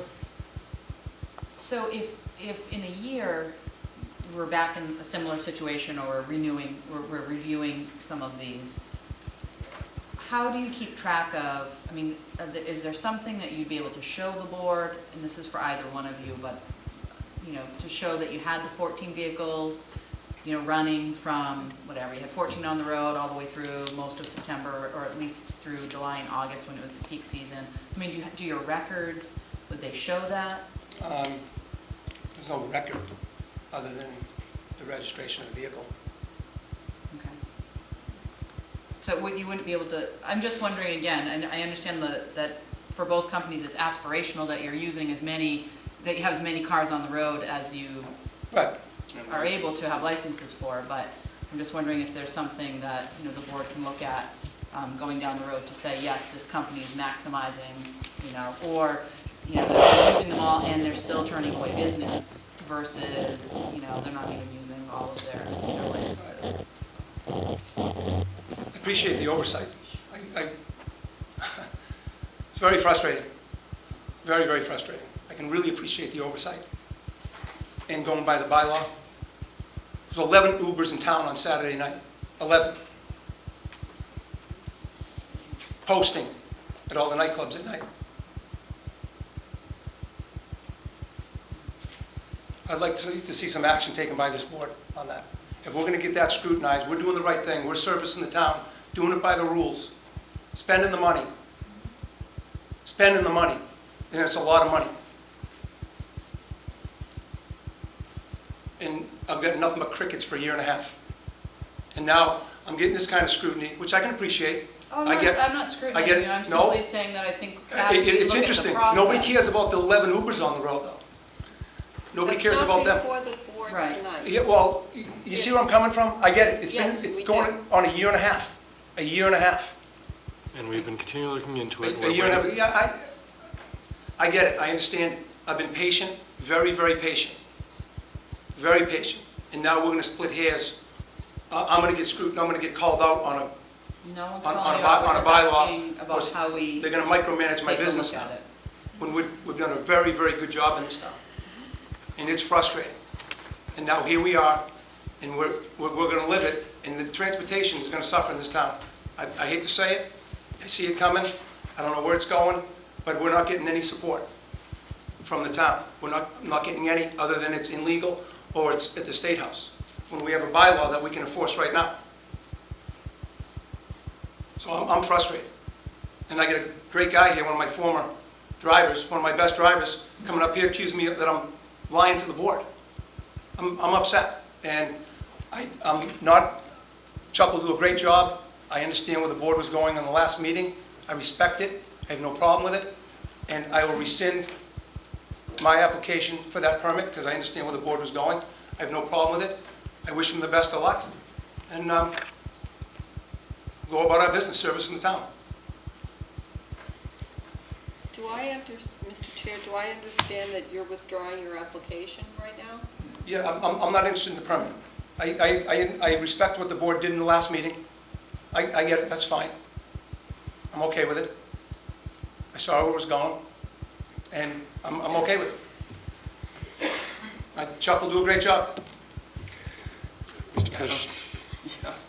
Paul, I think what we're trying to do is make sure that we give the maximum service to the town. So the questions that I was asking, and I think my colleague Megan was asking, really to find out, if you have 15 automobiles, we give you essentially 15 licenses. I have 14. You have 14 automobiles. You asked me how many cars I had. I told you how many I have Yeah. that are lying around. Well, that's what I'm trying to get to. So at this point, if we gave you the additional license, you really don't have an automobile that would be able to provide that service. Well, I could buy one tomorrow. Okay, no, that's the question I was trying to get to. No, I'm good. It's just very, very frustrating. I want to make Very, sure very tough business. I want to make sure that you have decided what you want to do, because My question is, I want to make sure these licenses, permits go to someone who can actually use them and has the vehicles to use it. Right, and that's where I do, but I think you should give Chuck an opportunity, see how he does. It's a jungle out there, it's not good, it's very, very tough. If I might, I understand your frustration. I think you're speaking a little cavalierly out of frustration, which I do understand, because the way, if you recall, I made the motion that the license go to you, because in my mind, you clearly had the better means available faster to serve the public. And that's really the primary duty that the board has, in terms of this licensing. And I was prepared to make that motion again tonight. So I don't know if you want to rethink your thought about withdrawing it, because in terms of the public, and obviously there's a lot of competition out there. It is on our radar screen, Uber, and just trying to weed through what though they've had a lot of problems nationally and otherwise. It's not a easy issue, and we certainly understand that it's a big cost to you, and you already have a lot of costs that you're trying to navigate. But if you stay in the game here, I'm just telling you that I would make that motion. No, I appreciate that. I'm not willing, I'll rescind my application. That permit's not going to sway one way or the other. If that hung in perpetuity and didn't use it at all, no one used it, the town's not going to suffer. It's not going to suffer at all, especially with Uber. Uber's doing a great job clogging up the steamship. I know, and it's very, very costly to me, and I don't like to make it about money, because I don't mind the competition. The level playing field's a whole different ballgame, and it's not level. 11 cars sitting outside of those establishments, getting people coming out the front door, asking if they need a ride, all weekend long, with we don't have any other than my guys not making the money they need to make, and it's tough. If you've heard me say it, I'm all set. Okay, appreciate that. In that case, I'm going to make the motion that the license go to Mr. Burge, All Seasons Taxi. We have a motion? Well, I will reluctantly give it a second, if I may speak to that. Certainly. Discussion. My reluctance is what I feel is a business plan that's kind of empty. And that's kind of, that was why I supported, Selectman Moran's motion the last time. But I feel like we're giving this to you on a faith basis where it doesn't seem like you have a very solid business plan. And that's what makes me uneasy. So. When I purchased this company, well, actually, before I purchased this company, I worked for Paul Moore for 9 years. No, Mr. Burridge, I don't want to... Mr. Pat, no. You know what, when I'm looking for you is a little more confidence that if we allocate this taxi license to you, that you're actually going to use it, and use it in a way that's going to serve the community. And that's what we're after. I have every intention of using it, and you have the right to take it away at any point in time, especially when it comes up for renewal. And I will be gladly to relinquish anything you want at that point if I show that I can no longer do what I'm saying I can do. I am just asking for a chance to try and do it. The taxi business in this town is a closed club. The only way I got into this club... I think we're getting far afield again. No, but the only way I got into this club was by buying another taxi company. Discussion. So is there any more discussion we need to have? We have a motion and a second. Mr. Herbst? Yeah, I originally was in favor of more competition and not taking into consideration as much of the ability to fulfill the permit.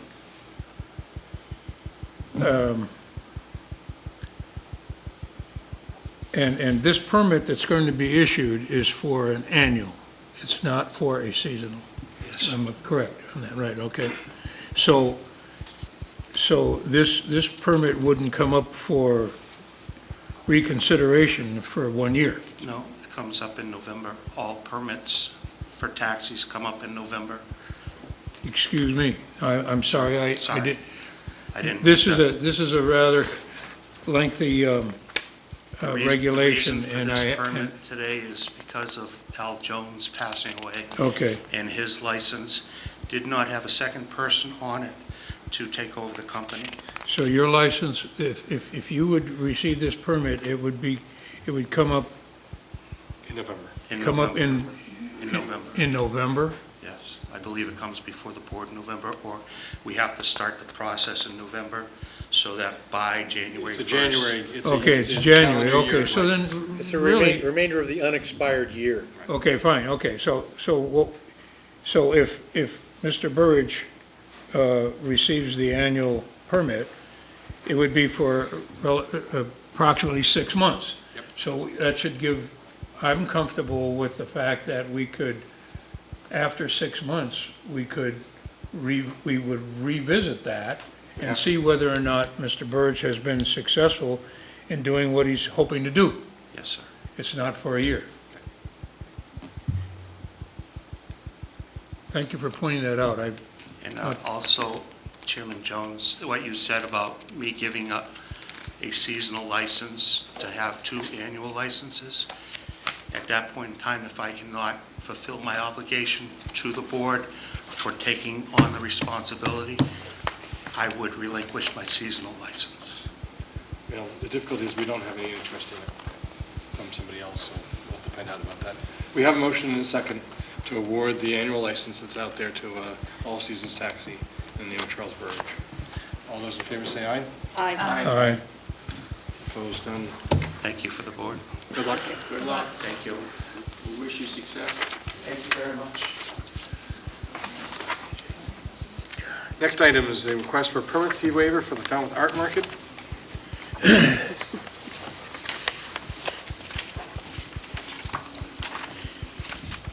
Hello. Can you introduce yourself, please? Yes, Joyce Lorman, the co-chair for the Art Market. Thank you.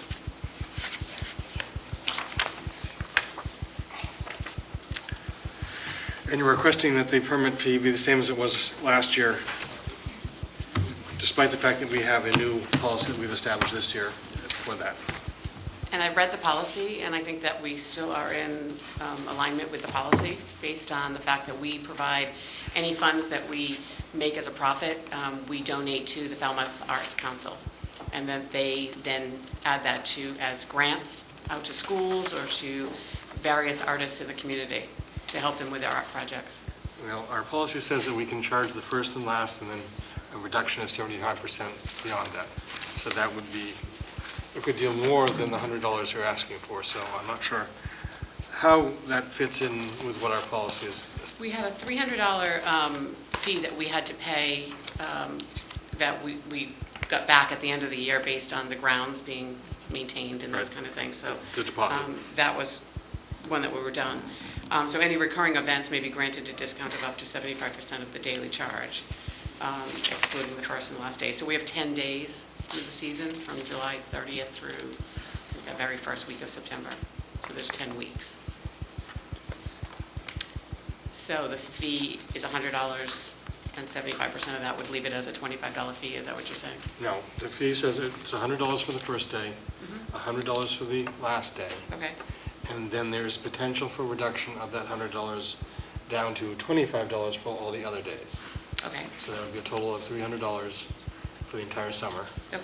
The $300 deposit is still required by all our organizations, but contingent on the property being left the way it needs to be, that is usually returned. I understand that. And I think last year, the reason we also provided it was the first year trying to generate the artist to continue to work with us. We had a number of people who did not come back. There were some issues there as far as there wasn't the traffic that we expected. The Gus Canty Center, they changed some of their scheduling, so there weren't as many parents as we thought dropping off kids for the half-day camp and full-day camp. In addition, we had significant problems with wind in that location. Even though the tents are nailed down and weighted down, for whatever reason, there's a wind tunnel there. So some people who had different fragile products decided not to come back, that they just lost too many products through the wind. So. Just a quick question on how the profits work. When you say you donate all your profits, how is that defined? In other words, say I buy a painting for $25, how much goes to the artist and how much goes to? The artist pays a $15 a week fee. Okay. And then that's what we consider our profit. I see. Whatever they make is their profits. They're doing the product plus their time to be there and that kind of thing. Before it had always been, it was a 15%, whatever you sold that kind of day. I see. And as new management, we came in and just said it was too much to try to keep track of what people were selling and not selling. And, some person might sell nothing and another person might sell a significant amount. And so it would be net profits. I assume you might have some costs. We have some costs as far as advertising. We are going to do some significantly more advertising. We did do some signage. We're hoping to do some additional signage. We're working with the farmers market as well, so that they're doing some joint signage with us, trying to encourage people to go to both markets on the same day. Collaboration, that's great. Absolutely. So do you recall last year what the amount you were able to donate is? I know that the art market, the Cultural Council did provide a letter of support to you. I think what we've tried to do is it's been between 500 and 1,500 or 2,000 is what we've tried to do. So that's substantial, So thank you. it's a pretty good amount. Mr. Patterson? I was curious to know how many of the artists are actually from Falmouth and how many come from other municipalities. I would say at least 75 or 80% are from Falmouth. There's a few people who are from surrounding towns, but the majority of people are from Falmouth. We had a lot of, car traffic. We certainly didn't have the walk traffic and the tourists. We found that the mix was more Falmouth residents who were driving by and not tourists. So it was a different mix of buyers. According to this, you on average have about 30 artists for 10 weeks at $15. Yep. So we only have about maybe 18 that are certified to come back this year, so we're going to have to do some sort of call for artists to get people to come back or to get new artists. So we're going to do some notices in the newspaper and things. So we don't have 30 people this year. I just, can you refresh my memory about what the discount that we gave the farmers market? Because I like all the collaboration that they're doing, and I'd be in favor of a similar discount. We accepted instead of cash that they were going to do some in-kind maintenance of the garden area in front of the harbor master's office. Okay, that's probably not within your ability. We try to maintain that grounds so that it's not getting ruined. Obviously, all that work had just been done over the last 2 years, so we really try to make sure that it's cleaned, picked up, that people are really take good care of the area. No, I know that worked out well last year, so that's appreciated. Absolutely. And we try to also have it so that any of the campers, we've tried to work with the recreation department so that the campers can come out and some of the artists are actually painting, or we will hope that we will coordinate more of that this year.